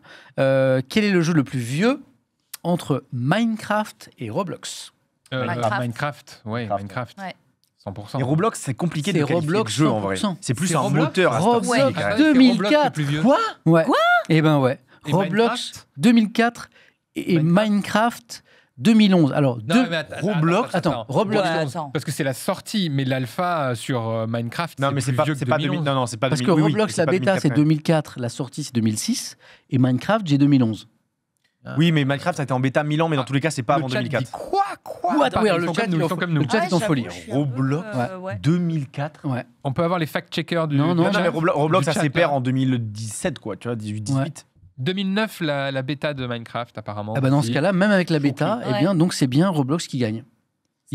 Non, il faut Eh la. ouais. On a fait la VAR. On a fait la Ah, VAR non, mais et c'est Roblox. Et c'est Là, j'ai Roblox. pas vu venir. Incroyable. Voilà. Choc bar. C'est affreux, genre de effectivement. Choc bar. Donc, pardon. C'est affreux parce que ce genre de questionnaire, ça parle jeune sur ce plateau. Ah, attends. Bon, bravo en tout cas, je vous félicite tous les trois. Et je félicite le chat aussi. Ouais, moi, quand je fais pas un truc, je demande au chat. Vous êtes combien d'ailleurs? J'ai aucune idée. Attends, je regarde. 10 millions. Ils sont Vous êtes 4300. Pas de pression. Vous êtes 1 million.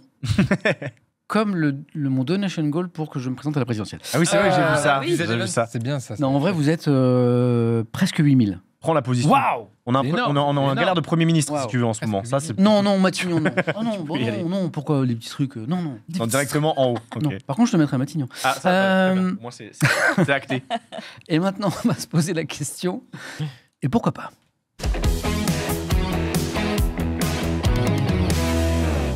C'est trop mignon parce qu'on a passé des semaines à écouter des jingles avec toute l'équipe dire ah tiens ça comme ça on le ferait comme ça et tout puis là on les Ça fait un peu les entends, sitcom. ouais. J'aime bien. ouais sitcom un petit peu pop rock des rires derrière. Ouais. ouais.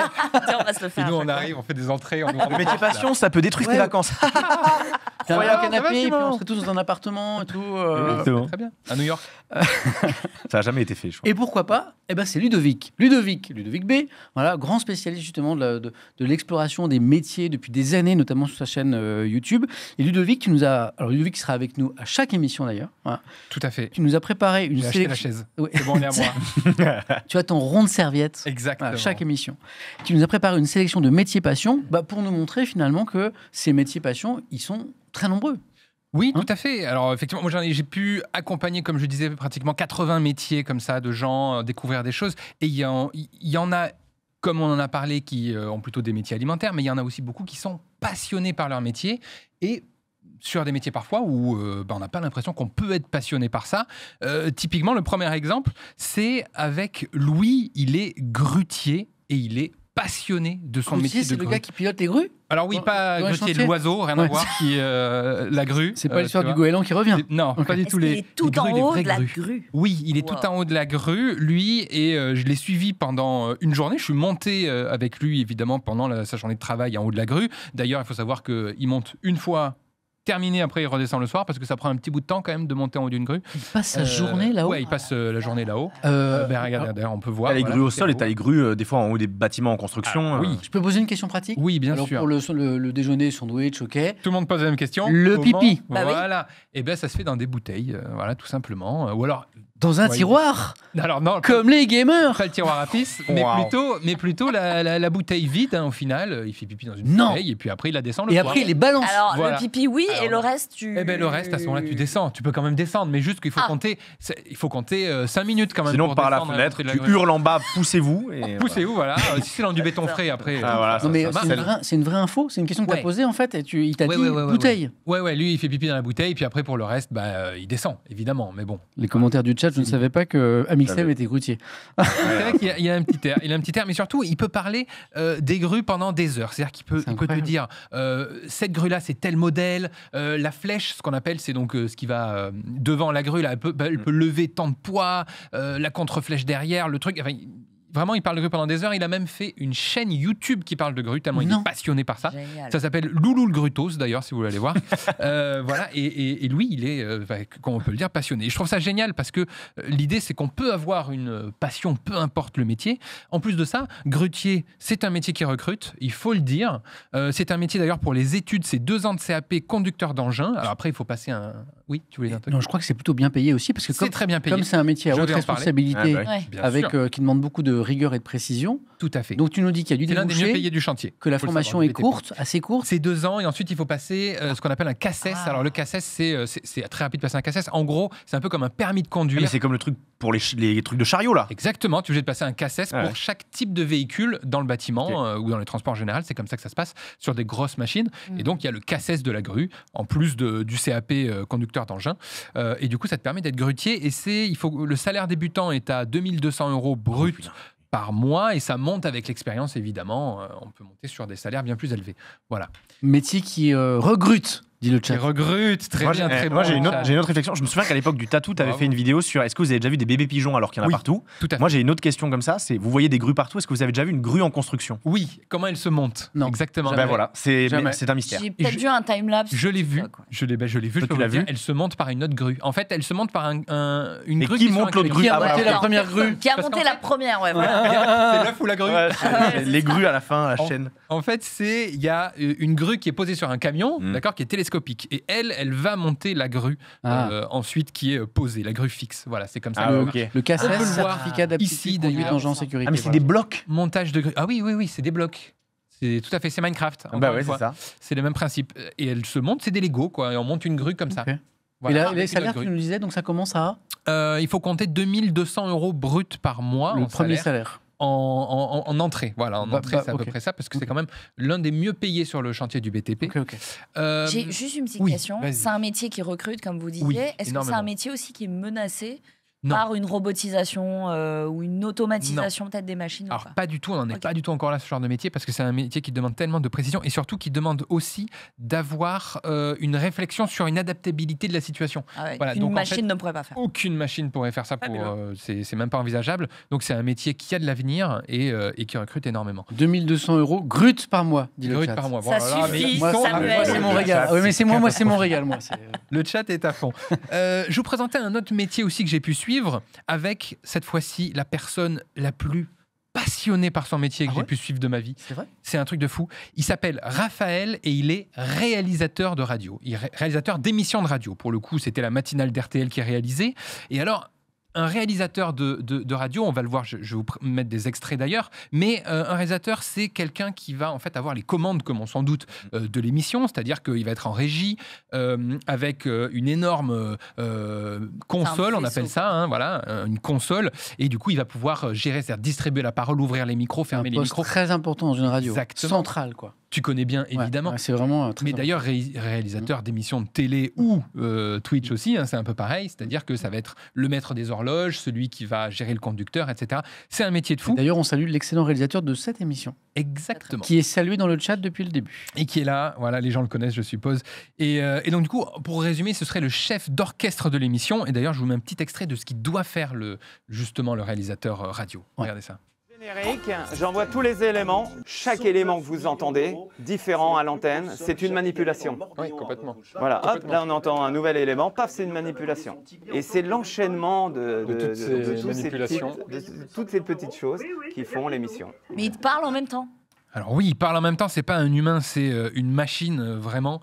Il a besoin de réactivité tout le temps, d'être d'écouter en même temps l'antenne, d'écouter les gens autour, parce qu'il n'est pas seul, un réalisateur radio. Il y a énormément de gens dans la régie qui ont chacun des postes clés. Voilà, lui, il chapeaute un peu tout ça. Et il peut aussi discuter avec moi. Je vous laisse voir d'ailleurs, parce que je lui parle de ça. Une oreille qui écoute partout, tout le temps, que ce soit les rédacteurs en chef, que ce soit mon technicien avec moi, que ce soit le plateau, que ce soit même le community manager, voilà, il faut avoir des oreilles partout. Et qui écoute l'antenne évidemment. Ah bah oui, parce que là on arrive sur la fin. Arrive à savoir où on en est. Là je savais qu'on arrivait sur la fin. Tout en répondant à des questions. Tout en étant ensemble. Et c'est la seconde près. La séquence maintenant, le pape. Puis il envoie les séquences, les jingles. Et là, je les préviens, attention, 5, ça va être à eux en plateau. Donc je dis attention, on y va, hop.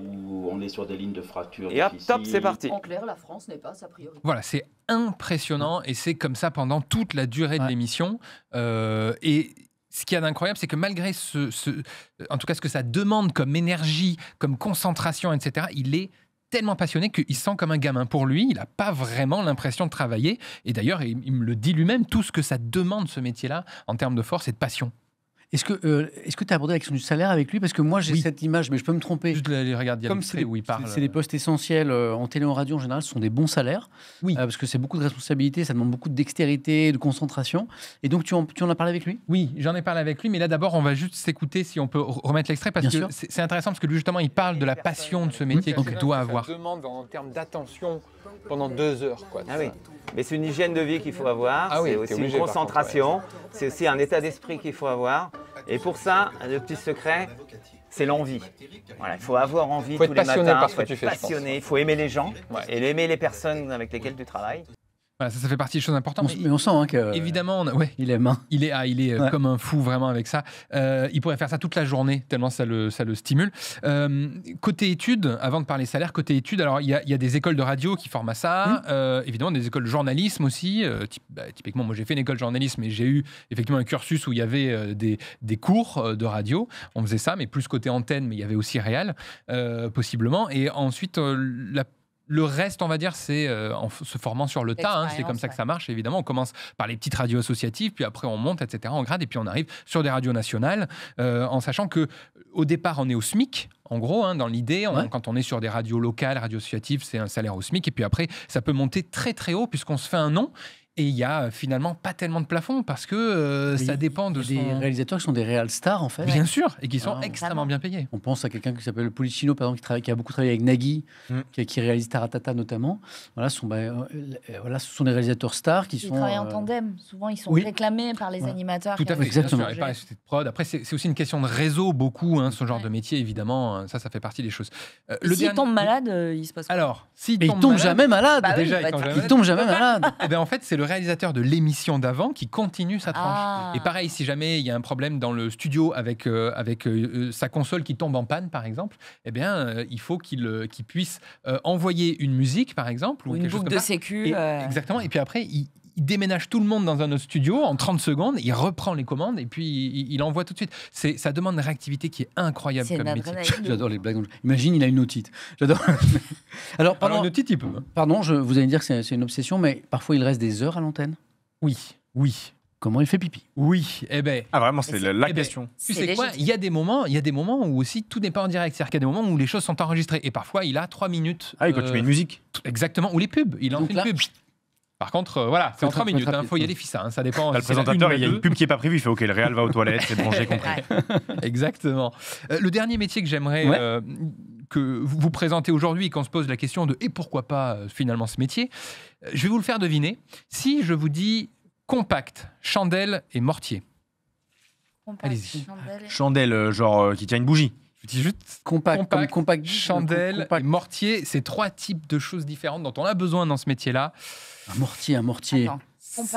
Non, pour moi, le mortier, c'est genre.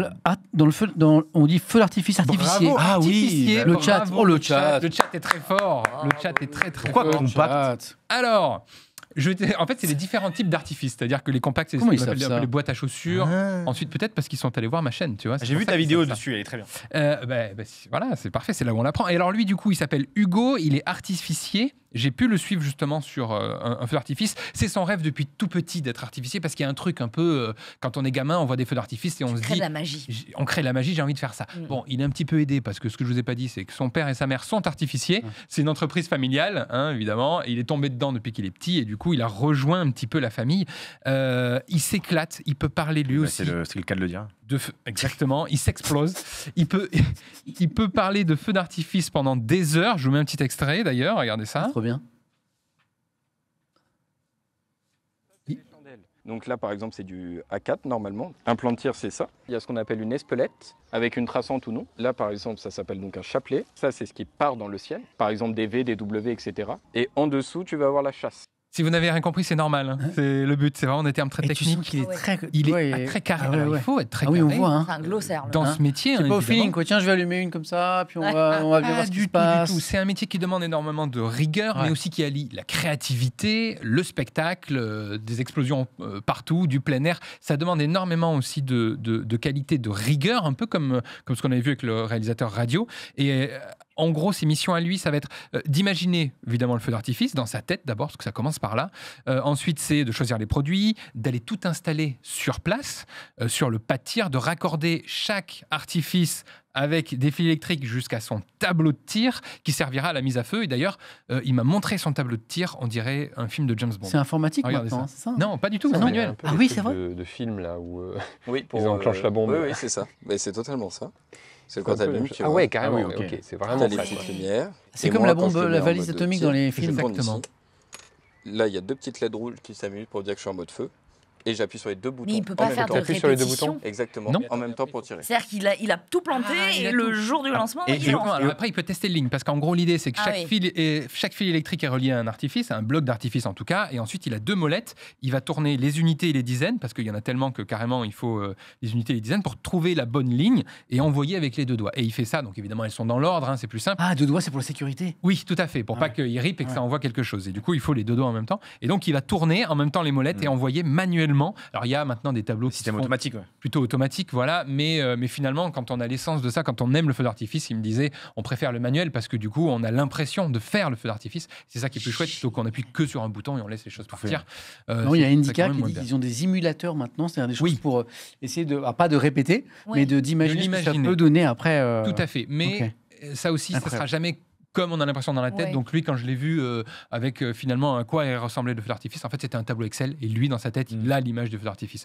Ce qui est assez Ça fou. devient de plus en plus créatif parce qu'on pourrait croire que tous les feux d'artifice se ressemblent. Aujourd'hui, tu vois des spectacles de drones couplés à des artifices et tu te dis comment les deux ne se télescopent pas, quoi. Tout à fait. C'est hyper beau moi, de j'ai une voir question. se Il me moderniser. semble que dans ta vidéo, le feu d'artifice, il était accompagné de musique, non ? Oui, tout à fait. Mais ça, moi, j'ai toujours entendu, il y a de la musique, dans le rythme. Je ne l'entends, la musique, jamais. Je n'ai jamais entendu. Ah, tu l'entendais bien ? Ouais, je l'entendais bien. Alors vraiment te couler aux enceintes. C'est pas la musique que je vous montre, parce qu'après, je vous montrerai un petit extrait, mais ce sera pas la musique, évidemment, pour des questions de droit d'auteur, puisque c'est lui, il met des musiques actuelles, quoi, des vraies musiques qui passent. Oui, la SACEM, oui. Évidemment, et voilà, bon, la SACEM, peut-être. On leur dit bonjour d'ailleurs. Voilà. Mais donc lors du tir, ça peut dire qu'il fait tout ça. Donc lui, c'est vraiment, il se sent comme un gamin parce que c'est son rêve de gosse. Et celui qui parle le mieux de sa passion, c'est lui-même. Hein, regardez. Est-ce que les artificiers, c'est pas des grands enfants, des éternels enfants Toujours. J'espère. J'espère rester un enfant toute ma vie et être toujours émerveillé par les feux. C'est surtout ça. Toujours avoir ce regard comme quand j'étais petit, à me dire c'est beau et être heureux, quoi, être content. T'es obligé d'être passionné pour faire ce métier. Il faut. Il y en a qui ne sont pas passionnés, malheureusement. Mais moi, j'adore ça. Je suis né là-dedans.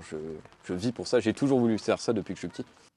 Il est trop mignon, Hugo. On sent la passion. Il a le feu. Bien sûr. Et pour tous ceux que ça intéresse, ce qui est chouette avec ce métier-là, c'est qu'on peut le tester facilement. Je vous explique pourquoi.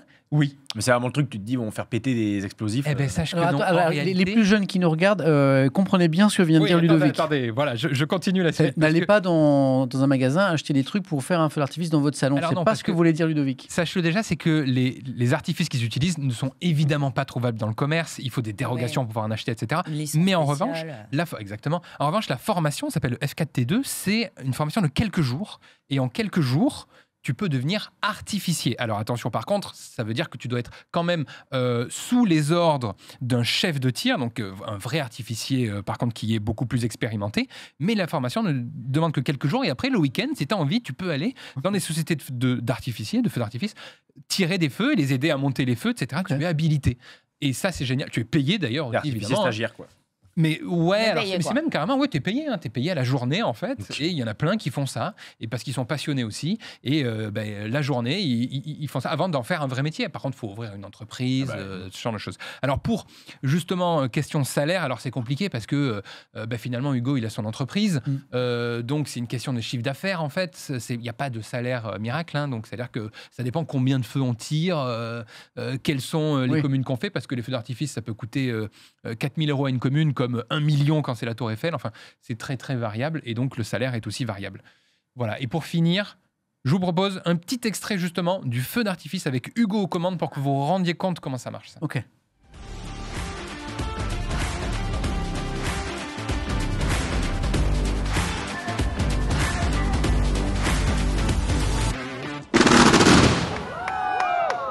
Voilà, ça se fait manuellement. Hein, et on voit le truc des deux doigts, effectivement, pour la sécurité, il ne faut pas que ça parte par hasard. Quoi. Tout à fait, tout à fait. Il doit être très fort aux jeux vidéo, lui, pour le timing.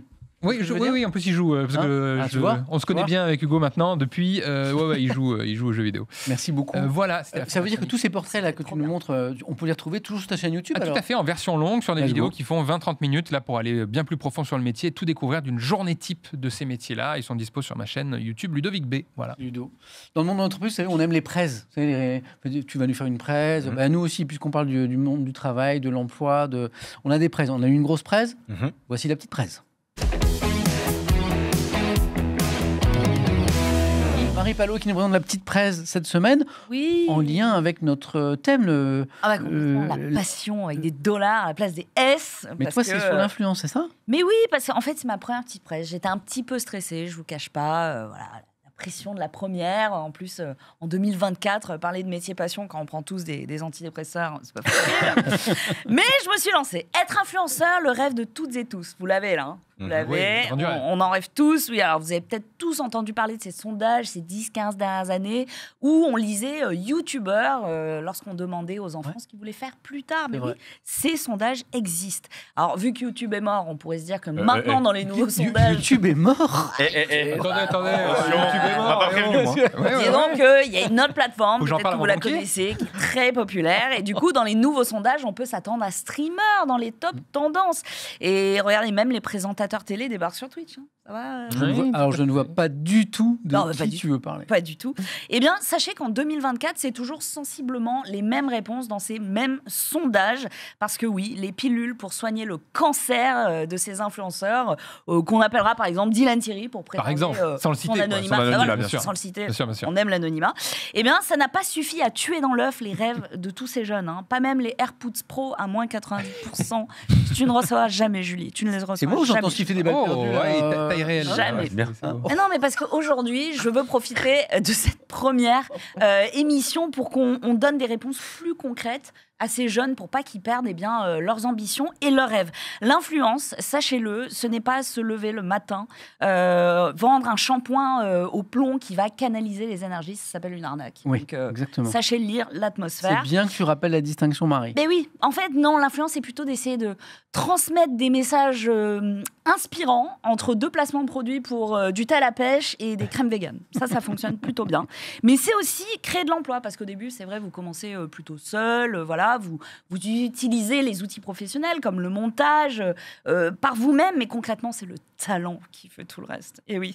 Et du coup, la communauté s'agrandit parce que votre talent est immense. Vous êtes assis sur des montagnes de blé, hein, on va pas se mentir. Et du coup, il faut employer, créer de l'emploi. Vous allez prendre des monteurs, des chargés de prod, des graphistes. Voilà, tous stagiaires, parce qu'il faut pas déconner. Mais comme on n'a pas envie de se prendre une sauce Twitter, et au bout d'un moment, on va finir par vraiment les embaucher. Et il faut trouver une idée brillante et originale pour les payer. Du smash burger, par exemple. Voilà. Les Dark Kitchen. C'est hyper original. Vous pourrez faire vos déclarations à l'URSSAF sous la hotte de la Dark Kitchen. Voilà, prenez ça, c'est gratuit. Vous aurez besoin d'un peu plus de place chez vous aussi pour un peu stocker tous les cadeaux et les kits presse qui vont arriver jusqu'à chez vous, évidemment. On n'a pas demandé, mais qu'on reçoit quand même. Mais oui, En vrai, ça prend de la place quand même. Et en plus, déménager, trouver un appart plus grand, c'est pas toujours facile quand on est influenceur, mais n'oubliez pas, vous avez été formé sur des outils Photoshop pour dire que vous êtes solvable et absolument en CDI, n'est-ce pas? Les bons conseils. Mais oui, parce que c'est ça que j'aimerais dire aux jeunes finalement. Dans l'influence, on galère encore tous pour trouver un appart. C'est une réalité. On a tous galéré au début. Pour les crédits, oui, tout à fait. Les crédits, même aux proprios. Hein. Je suis youtubeur. Allez, au revoir. Donc finalement, même payer les impôts. C'est un statut très précaire, c'est ça? C'est un statut précaire. Et puis payer les impôts quand on doit déclarer nos 4 bitcoins, c'est pas évident parce que tout le monde l'a toujours fait pour nous finalement. Donc j'ai envie de vous dire, les enfants, être influenceur, c'est devenir un enfant qui grandit pas. C'est peut-être ça que vous avez envie d'être. Je vous comprends. Qui a envie d'être adulte dans le monde d'aujourd'hui quand on regarde les actus? Personne. Alors c'est fou parce que tout à l'heure on rigole, on se fait des vannes, etc. Mais il y a un truc qui est plutôt vrai dans le monde de l'influence. Tout n'est pas tout rose. J'ai jamais vraiment employé le vrai mot de passion.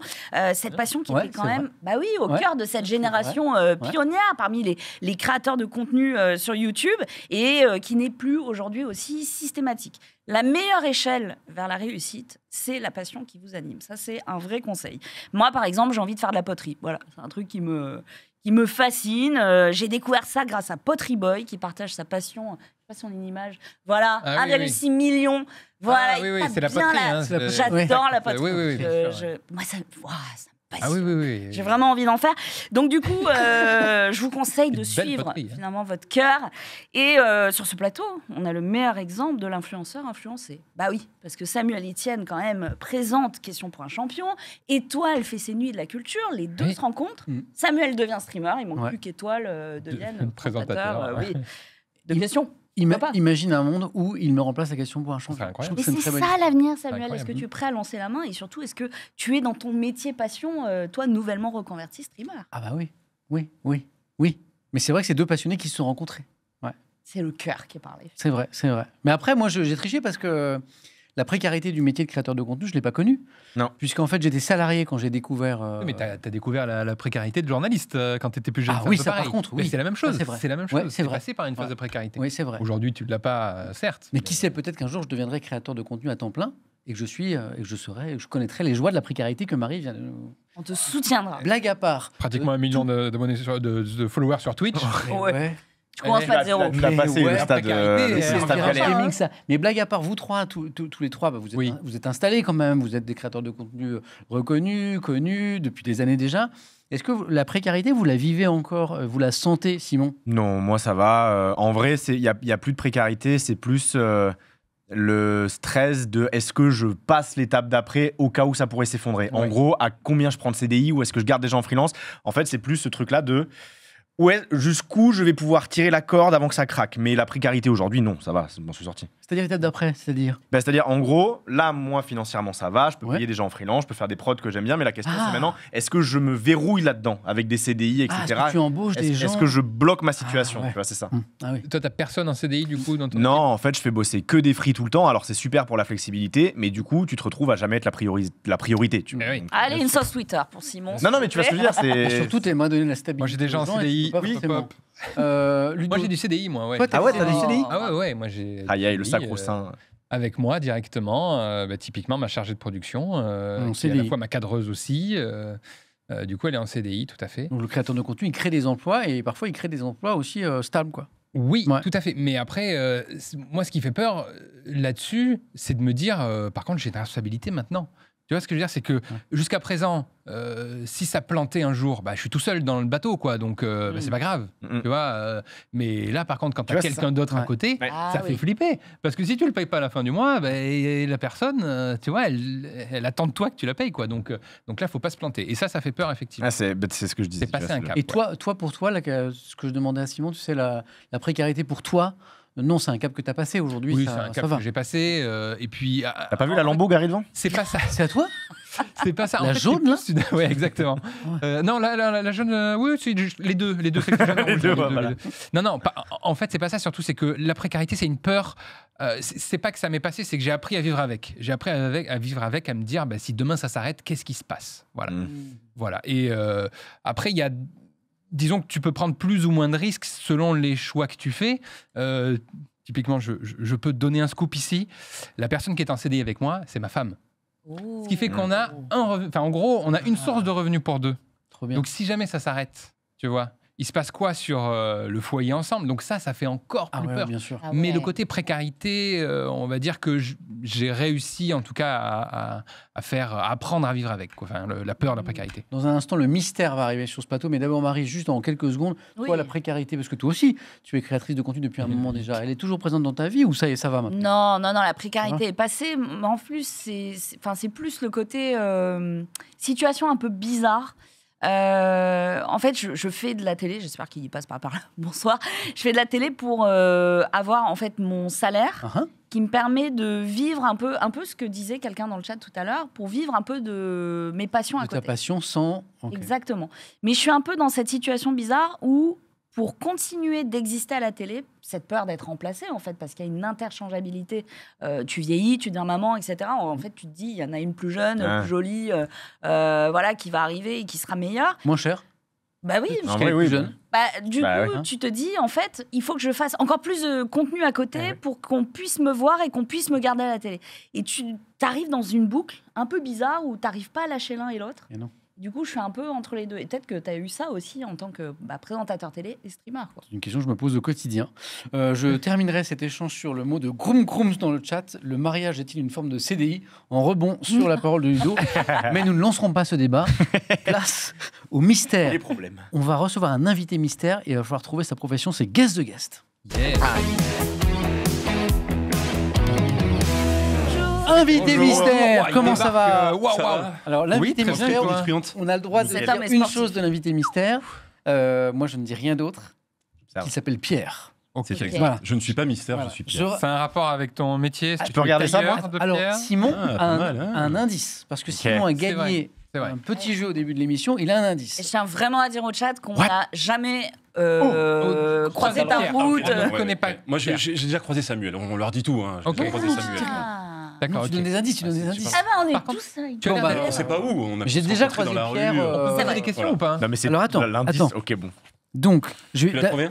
Est-ce que je vous donne un indice. Je le montre à toi, si tu suspense. Bon, moi, on me donne ça. Montre pas aux autres, montre pas aux autres. Est-ce que tu considères que c'était un indice intéressant ? Ok. Non. Je vous montre un. Est-ce que attends, je demande en régie si je montre tout de suite un premier indice. J'ai deux indices. Non. Moi j'ai des questions. Moi aussi j'ai des questions. Alors chacun son tour. Ludovic. Je trouve que tu es très à l'aise, surtout devant la caméra, etc. Est-ce que ça a un rapport avec ton métier ? Oui. Marie. Ah, vous avez dit que vous êtes rencontrés. T'as l'air sportif. J'avais envie de vous piéger, mais non, je suis obligé de dire oui, j'ai l'air sportif. T'es dynamique et moi je te verrais prof de paddle. Prof de paddle. Voilà. J'aimerais bien, j'aime beaucoup le paddle. Je tente mais une. Du coup, filmer, comme on disait. De casser le game d'entrée, quoi. Ouais, direct, je tente c'est pas le paddle. T'as un métier qui est public. J'ai un métier public. Bah, mais tu. Ok. C'est-à-dire public, qu'est-ce que. Tu fais des spectacles humoristiques. Non. C'est l'heure d'un premier indice. Ah, premier indice. On a un premier indice. On se rapproche quand même. Visuel. Ah, il est visuel. Ouais, je crois. Voici. Ici, on a. À votre avis, c'est quoi ça ? Un marathon. On a une image du marathon de Paris. Bah, tu dois être un présentateur sportif. Commentateur sportif. Je suis speaker, effectivement, je suis animateur d'événements sportifs. Attends, on l'a déjà trouvé là ? Bah oui. Ça va trop vite. Avant le chat. Ça va trop vite. Mais avant le chat. Avant le chat. J'ai pas vu passer le. J'ai vu des chroniqueurs, mais pas. Chauffé. Non, mais on voulait s'amuser un peu. Moi, j'avais peut-être Potier. Carjacké. Potier torse nu. Pierre est magicien, Pierre est hypnotiseur. Merci le chat. Et au moment où Simon a trouvé, il y a le jeu de la vie dans le chat qui dit c'est le casteur du marathon. Effectivement. Alors Pierre, il a un peu vendu la mèche au début. On s'est croisés à plusieurs reprises sur plein de courses à pied. Sur plein de courses à pied. Oui, tu fais les marathons, toi, et du coup, toi, tu les commentes. Parce que le formidable gars qui met l'ambiance. Qui accueille les participants, qui met de l'enjeu sur la course en tête. Moi, je suis derrière, moi. Et notamment sur les plus grandes courses en France, c'est Pierre. Voilà, c'est moi. Et je croise effectivement tout le temps Samuel. Mais je t'ai même croisé avant, parce que j'étais étudiant à l'époque et je le contacte pour une interview. Il m'invite sur le plateau du 12-13 à l'époque, quand tu étais présentateur du 12-13. C'est vrai, c'est génial. Cet homme-là, il est fabuleux, mais il y a une grosse communauté aussi. Donc il y a une époque où j'ai été gentil, en fait. Oui, il y a une époque. Les gens. Être Dark Samuel. Incroyable ça. Avec vous, d'accord. Tu m'as écrit, t'étais quoi, étudiant pour. C'est ça. Et je t'ai répondu. À l'époque, et tu m'as répondu et j'avais assisté effectivement à cet enregistrement du 12-13. Voilà. Et quand j'ai dit qu'on l'avait jamais croisé, c'était voilà. sûr qu'on se serait jamais croisé. Je cours 100 mètres, je suis mort. C'est sûr qu'on se serait donc un jamais marathon vu. 42 km 195. Moi, je fais Allez, salut. Mais alors, ton métier, Pierre, il consiste en quoi? Alors moi, en gros, l'idée, c'est tout naturellement de présenter l'événement. Donc, présenter un événement, c'est être capable de présenter les athlètes élites, donc ceux qui sont devant forcément, qui sont sur la ligne de départ, bien sûr, de présenter toutes les informations relatives à la course, les temps forts, les difficultés du parcours, le parcours également, et de présenter finalement un petit peu tout ce qui va se passer durant la matinée, voire toute la journée entière. Donc on met dans les meilleures conditions, on va dire, ceux qui courent en marathon. Alors le marathon, ça se présente à 2 comme d'autres sports ou t'es tout seul? Alors ça se présente effectivement à 2. Okay. On est toujours 2 co-animateurs, une femme, un homme. Et puis l'idée, c'est de se partager le travail, c'est d'être comme dans une émission comme celle-ci, en fait, c'est-à-dire d'être rythmique, d'être capable d'amener forcément une énergie supplémentaire. L'énergie, du sourire. Moi, j'ai vu Pierre, à fond les ballons. Quoi. Il est toujours agréable de l'entendre parce qu'il est dans l'énergie, dans le sourire, mais pendant des heures. Pendant des heures. Et tu es spécialisé en course à pied, Pierre? Non, pas tant que ça. Non, j'ai aussi, j'anime encore le Tour de France. Le 4L Trophy que vous connaissez, mythique, le 4L Trophy, du snowboard également, du handball que j'ai commenté pendant longtemps à la radio. J'essaye d'aller sur tous les sports et j'anime aussi des événements, des conventions, des débats, enfin bref, des émissions aussi un peu comme celle-ci. Parce que du coup, là, évidemment, tu es dans l'émission qui parle de métier passion, donc je pense que tu es passionné par ton métier, mais est-ce que tu es passionné par le sport ou par au contraire le fait d'animer? Qu'est-ce qui te passionne le plus? Je suis passionné par les deux. Je suis déjà passionné par le sport parce que je viens du sport, mais je suis aussi passionné par l'animation en tant que telle. Et c'est vrai qu'effectivement, c'est être au contact du public, c'est être au contact également des messages qu'on doit faire passer sur des événements grand public. On parlera peut-être après des Jeux Olympiques également, mais c'est être capable finalement de réunir un petit peu tout ce que veut mettre en place l'organisateur et de le partager au mieux. On a sa tour de responsabilité, c'est fait avec des équipes, mais derrière et devant surtout, on ne voit que nous. Et c'est notre mission à nous. C'est quoi les études pour faire ton métier? Il n'y a pas d'études. Il n'y a pas d'études. Alors moi, j'ai fait une licence Infocom à Grenoble, puis j'ai terminé à Dauphine en management des médias. Moi, je dis toujours, j'ai commencé en TPE, en première, vous savez, les travaux pratiques encadrés dans le cadre du bac. Ouais. Et à l'époque, Régional 2004, je me souviens, on voulait traiter le sujet des Régionales 2004 avec 2 amis, mais on ne savait pas comment. Et je leur dis, écoutez, faisons de la radio. Et de là, en fait, on va taper à la porte d'une radio associative à Pau. Et on couvre les élections régionales de 2004. Et puis de là, il y a une vocation. Et puis j'ai commenté du handball à la radio. Et puis derrière, des événements animés. Je veux trop t'entendre commenter de l'e-sport. C'est clair, mais c'est vrai que j'ai jamais fait ça. Tu n'as jamais fait ça? Jamais. Ce serait génial. Alors justement, c'est une question, à quel point dois-tu connaître une discipline particulière pour la commenter? Alors moi je suis un animateur, je suis pas consultant. Donc les consultants interviennent pour la partie technique et nous on intervient plutôt pour l'animation, la présentation, c'est être capable de divertissement, être capable de mettre un décor sonore, auditif à l'événement. On va jouer avec Pierre à un jeu qu'on appelle l'afterwork, c'est-à-dire que Pierre va nous donner des anecdotes sur son métier. Il va falloir deviner si elles sont vraies ou fausses. Mais d'abord, on va prendre la photo de l'employé de la semaine. Très bien. Et en attendant, moi, j'avais une question de Magotan dans le chat qui disait comment tu fais pour faire pipi quand c'est le truc de... Ah oui, c'est toute la journée. Pipi caca. Dis donc, ton chat, vraiment... C'est la grue. Comment on fait pour faire pipi? On fait pas pipi. Tu te retiens, voilà. Tout simplement. Là, j'ai par exemple envie, mais j'y vais pas. Voilà, tu te retiens. Donc, c'est un petit jeu d'émission. Chaque semaine, il y a un de nos invités chroniqueurs qui sera employé de la semaine. C'est Simon qui a gagné le concours. Et qui a gagné l'indice, qui a gagné. Après, je vais négocier une augmentation, du coup. Tout naturellement. Alors, je vais te laisser, en fait, regarder la caméra, te faire une... Non. Voilà, moi, j'ai pas ça. Tu fais une pause. Tu fais une pause, la pause de la photo que tu veux dans le cadre. Elle va rester un mois là-dedans. Moi, j'aimerais bien le truc un peu kitsch, genre comme ça. Vas-y. Oui, vas-y, fais ça. Magnifique. Il est très fort. Il est bien, non? Et donc, c'est bon là. Et donc, dans 15 jours, on aura ta photo là. Voilà. Mais le titre sera remis en jeu. Ok, parfait. J'espère que tu pourras revenir Belle performance. Le gagner. Bravo. L'afterwork. Donc, Pierre, notre invité, qui était notre invité mystère, mais qu'on a trouvé très très vite, va nous raconter des anecdotes sur son métier. Et on va jouer plateau, chroniqueur, contre le chat. C'est-à-dire que les chroniqueurs, vous vous mettez d'accord sur oui ou non cette anecdote est vraie ou fausse et vous jouez contre le chat. On va faire un sondage à chaque fois. Allez, je retourne le chat. La pression. L'ennemi. Le chat alors, Pierre, première anecdote. Oui. Alors, ma première anecdote, j'ai fait une vidéo, malgré moi, 10 millions de vues. 10 millions de vues. 10 millions de vues, malgré moi. Ok. Et c'était il n'y a pas si longtemps que ça. On va lancer un sondage dans le chat. On peut savoir le réseau social. Anecdote est vrai ou faux? Non. Est-ce que c'est plus facile de faire 10 millions sur TikTok que sur YouTube? Je ne dirais pas. En tout cas, je ne. Tu me dis TikTok, je t'aurais dit. Alors le chat est parti. 10 millions sur YouTube. 10 millions sur YouTube, à moins d'être Lucas, quoi, c'est compliqué. C'est impossible. Sachant que j'ai 1200 abonnés sur mon Instagram. Donc c'est Instagram. C'est Instagram. Ça peut être Instagram. Oh là là, ça commence à foirer. C'est un réel. Est-ce que c'est à l'occasion des JO? Je dis c'est vrai. Oui, je pense. Ah oui, avec les JO. Non, tu ne peux pas donner d'indice. Ah, pas d'indice. Ah, on peut pas poser de Ouais, mais non. Ah si, on me dit que si. Ah bah attends. C'était il y a pas longtemps pendant les JO. C'était il n'y a pas longtemps. C'était pendant les Jeux Olympiques. Oui, il doit y avoir un truc. Oui, c'est vrai. T'as dû avoir un truc à la vas-y Pierre, tu sais là, le truc de F1, un truc comme ça mythique qui est rentré. Rendez-vous au premier virage, un truc comme ça. Non, c'était quand Gasly allait gagner, c'était vas-y accélère Pierre. Et ce commentaire est devenu ultra connu, a fait des millions, vous voyez ou pas? Tout à fait, je vois très bien. La position du chat, c'est oui à 85%. Sinon, le chat est fort. Oui, voilà. Et vous, c'est oui aussi? Moi, c'est oui. Moi, c'est oui. C'est oui et oui. Un partout alors, un partout. Alors, c'était quoi cette vidéo? Alors, cette vidéo, c'est sur. Donc, oui, c'est oui. Oui, c'est oui. Ça doit être Léon Marchand, non? Exactement. On voit la vidéo diffusée. En gros, c'est au Parc des Champions. On voit Léon Marchand, on voit tous les nageurs qui viennent. Et puis, en fait, vous me voyez ici en train de danser parce que je présente à ce moment-là, effectivement, toute l'équipe de natation. Et c'est moi, en présentant les nageurs de l'équipe de France. Qu'est-ce que c'est que cette danse? Je m'emballe, en fait. La musique est là. Il y a la fête, bien sûr, des grands rendez-vous. Et puis, derrière, on me dit à l'oreillette, Pierre, prochaine séquence. Bon, c'était très amical. 10 millions. Message. Oui, 10 millions. J'étais happé par, effectivement, TikTok sur la chaîne Paris 2024. Et puis, c'était repris après par Ulysse, par d'autres médias du milieu. Et puis, effectivement, ça fait 10 millions de vues. Donc, et t'as pu sur tous les JO comme ça faire des événements? C'était tous les jours comme ça, au Parc des Champions. Alors on présentait bien sûr les Incroyable. temps forts, on présentait les séquences, et puis il y avait l'instant de célébration, il y avait 1 heure de cérémonie internationale où tous les médaillés venaient fêter leurs médailles. Je suis allé. C'était génial. Incroyable. C'est fort, l'ambiance était avec les stars. Incroyable. Il y a des gens dans le chat qui t'ont vu. Pierre nous a régalé à danser au Parc des Champions. Il y a Mopinou qui t'a vu, qui est là dans le chat. Voilà. T'as été appelé par Danse avec les stars ou pas? Pas encore. Non, c'est pas encore fait. Il y a un truc. Il y a quelque chose. Non, mais dans le déhanché, c'est ça? L'ambiance, alors globalement aux Jeux et aux Jeux paralympiques en ce moment d'ailleurs. Ce matin dans la revue de presse, j'ai parlé du succès des Jeux paralympiques. Ils ont vendu quasiment tous les billets. C'est formidable, il y a une ambiance incroyable. Les Jeux olympiques, il y avait cette chaleur, c'était formidable. Bon, Pierre, bravo pour les 10 millions. Deuxième anecdote de Pierre. Alors, deuxième anecdote de Pierre, j'ai cuisiné avec Hélène Darroze la Tour Eiffel pour le lancement du Marathon de Paris. C'est qui Hélène Darroze? C'est une grande chef. Grande chef étoilée. Grande chef. Étoilée. Une grande femme chef. Et qu'on retrouve également dans Top Chef. Tu as cuisiné avec elle? J'ai cuisiné avec elle. À la Tour Eiffel. Le nom du resto de la Tour Eiffel?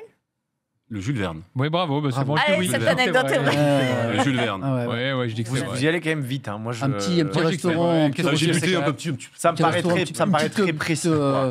Juste une cantine. Ça me paraît volontairement très précis. Cantine. Il a hésité sur le Jules Verne, mais je pense que oui quand même. Ça me revient pas forcément en tête comme ça. Mais je vous suis parce que voilà, mais j'ai un doute. Alors c'est intéressant parce que le chat est parti sur à 65%, c'est faux. Moi, je pense que c'est faux. Ah ouais? C'est trop précis pour être vrai. Et il a démarré aussi en disant deuxième anecdote de Pierre, genre le temps de la reload un peu, tu vois. C'est trop fort. Attends, mais je sais pas, moi je pense à ça. Ce qu'on dit, à comment on réagit. Attention. Moi je pense. C'est pas moi j'ai pas les réponses. J'ai pas les réponses. Je pense comme Simon. Et en plus l'histoire semble trop possible. Oui. Et donc du coup je vote. C'est quoi le non? Non, je pense que ça va être lié à une autre histoire derrière. Pourtant il y avait quand même l'image du Marathon de Paris au départ. Oui, mais moi je dis oui. Il y a beaucoup de précision quand même. Le plateau est divisé. Pourquoi n'aurais-je pas cuisiner avec elle? Bon allez, je vous suis. Moi je dis oui. Tu dis non? Si tu dis non, c'est la majorité. Shifumi une manche. C'est la majorité. Shifumi. Pas depuis. Voilà, non. Shifumi une manche. Entre qui et qui? Vas-y, on fait. Tu de Shifumi. Mais vous êtes tous les deux pour non? Non, elle est pour oui. Ouais, je suis pour oui. Attends, Shifumi. Shifumi. Ok, c'est oui. On dit oui. Donc c'est oui, c'est vrai. Et le chat, c'est sur faux. Eh bien, c'est le chat qui a raison, puisque c'est faux. Désolé, Simon, il est trop fort. Oui. Alors, c'est une anecdote complètement fausse, mais en revanche, j'ai effectivement cuisiné avec Hélène Darroze, mais dans sa cuisine de son restaurant Le Marsan à Paris. Mais c'était pas effectivement au Jules Verne, au premier étage de la Tour Eiffel. Et on a mangé divinement bien. On se fait avoir le chat qui est en mode aise, ouais, trop facile. Donc, conclusion, Marie est très forte de Shifumi, mais moins pour deviner les anecdotes, quoi. On a une troisième anecdote, Pierre. Alors, troisième anecdote, je me suis retrouvé dans le vestiaire de Joe Wilfried Tsonga, Gaël, mon fils, Gilles Simon et Richard Gasquet avant un match. Attendez, qui était habillé dans l'histoire? Alors, ils étaient tous habillés, ils étaient déjà tous préparés. Ça sent la coupe Davis. Enfin, non, pas forcément, non. Attends, Tsonga et qui? Tsonga, mon fils, Gasquet et Simon. Ça va être un truc genre ils n'ont jamais fait un tournoi ensemble. Ils n'ont jamais fait un tournoi ensemble en fait, donc c'est impossible. Ils soient ensemble dans un vestiaire, ça sent. Ils ont déjà joué ensemble. Ça sent une compétition collective type Coupe Davis. Ça. Oui, moi ça me paraît ok. Moi je dis oui. Ouais, moi je dis oui aussi. C'est pas déconnant. Moi je dis oui tout le temps. Qu'est-ce que dit le chat? Je me pose plus de questions. Il y a Twist Dart qui dit la question c'est pourquoi. C'est la bonne question. Oui, voilà, c'est pour ça que je demandais si tout le monde était habillé dans cette histoire. Pour leur mettre une branlée, évidemment. Il y a Perséphone qui dit c'est vrai, on voit la fierté dans son regard. Moi je dis oui. Ah ouais, il est mentaliste. On parlait de prof de paddle, Marie, tout à l'heure, tu vois. Un truc. Le chat vote vrai à 88%. Mais c'est PA qui m'en a parlé, il est dingue de ça. Ah, mais le paddle, parce que je confonds, il y a aussi le paddle. Mais moi je pensais ça aussi. Non, il y a le paddle et il y a le paddle. C'est le paddle avec la raquette. Le paddle. Mais c'est Domingo qui m'en a parlé une fois il y a des mois et depuis j'en entends parler tous les jours. C'est pour ça que Zari, ouais. Alors, on vote quoi? Oui.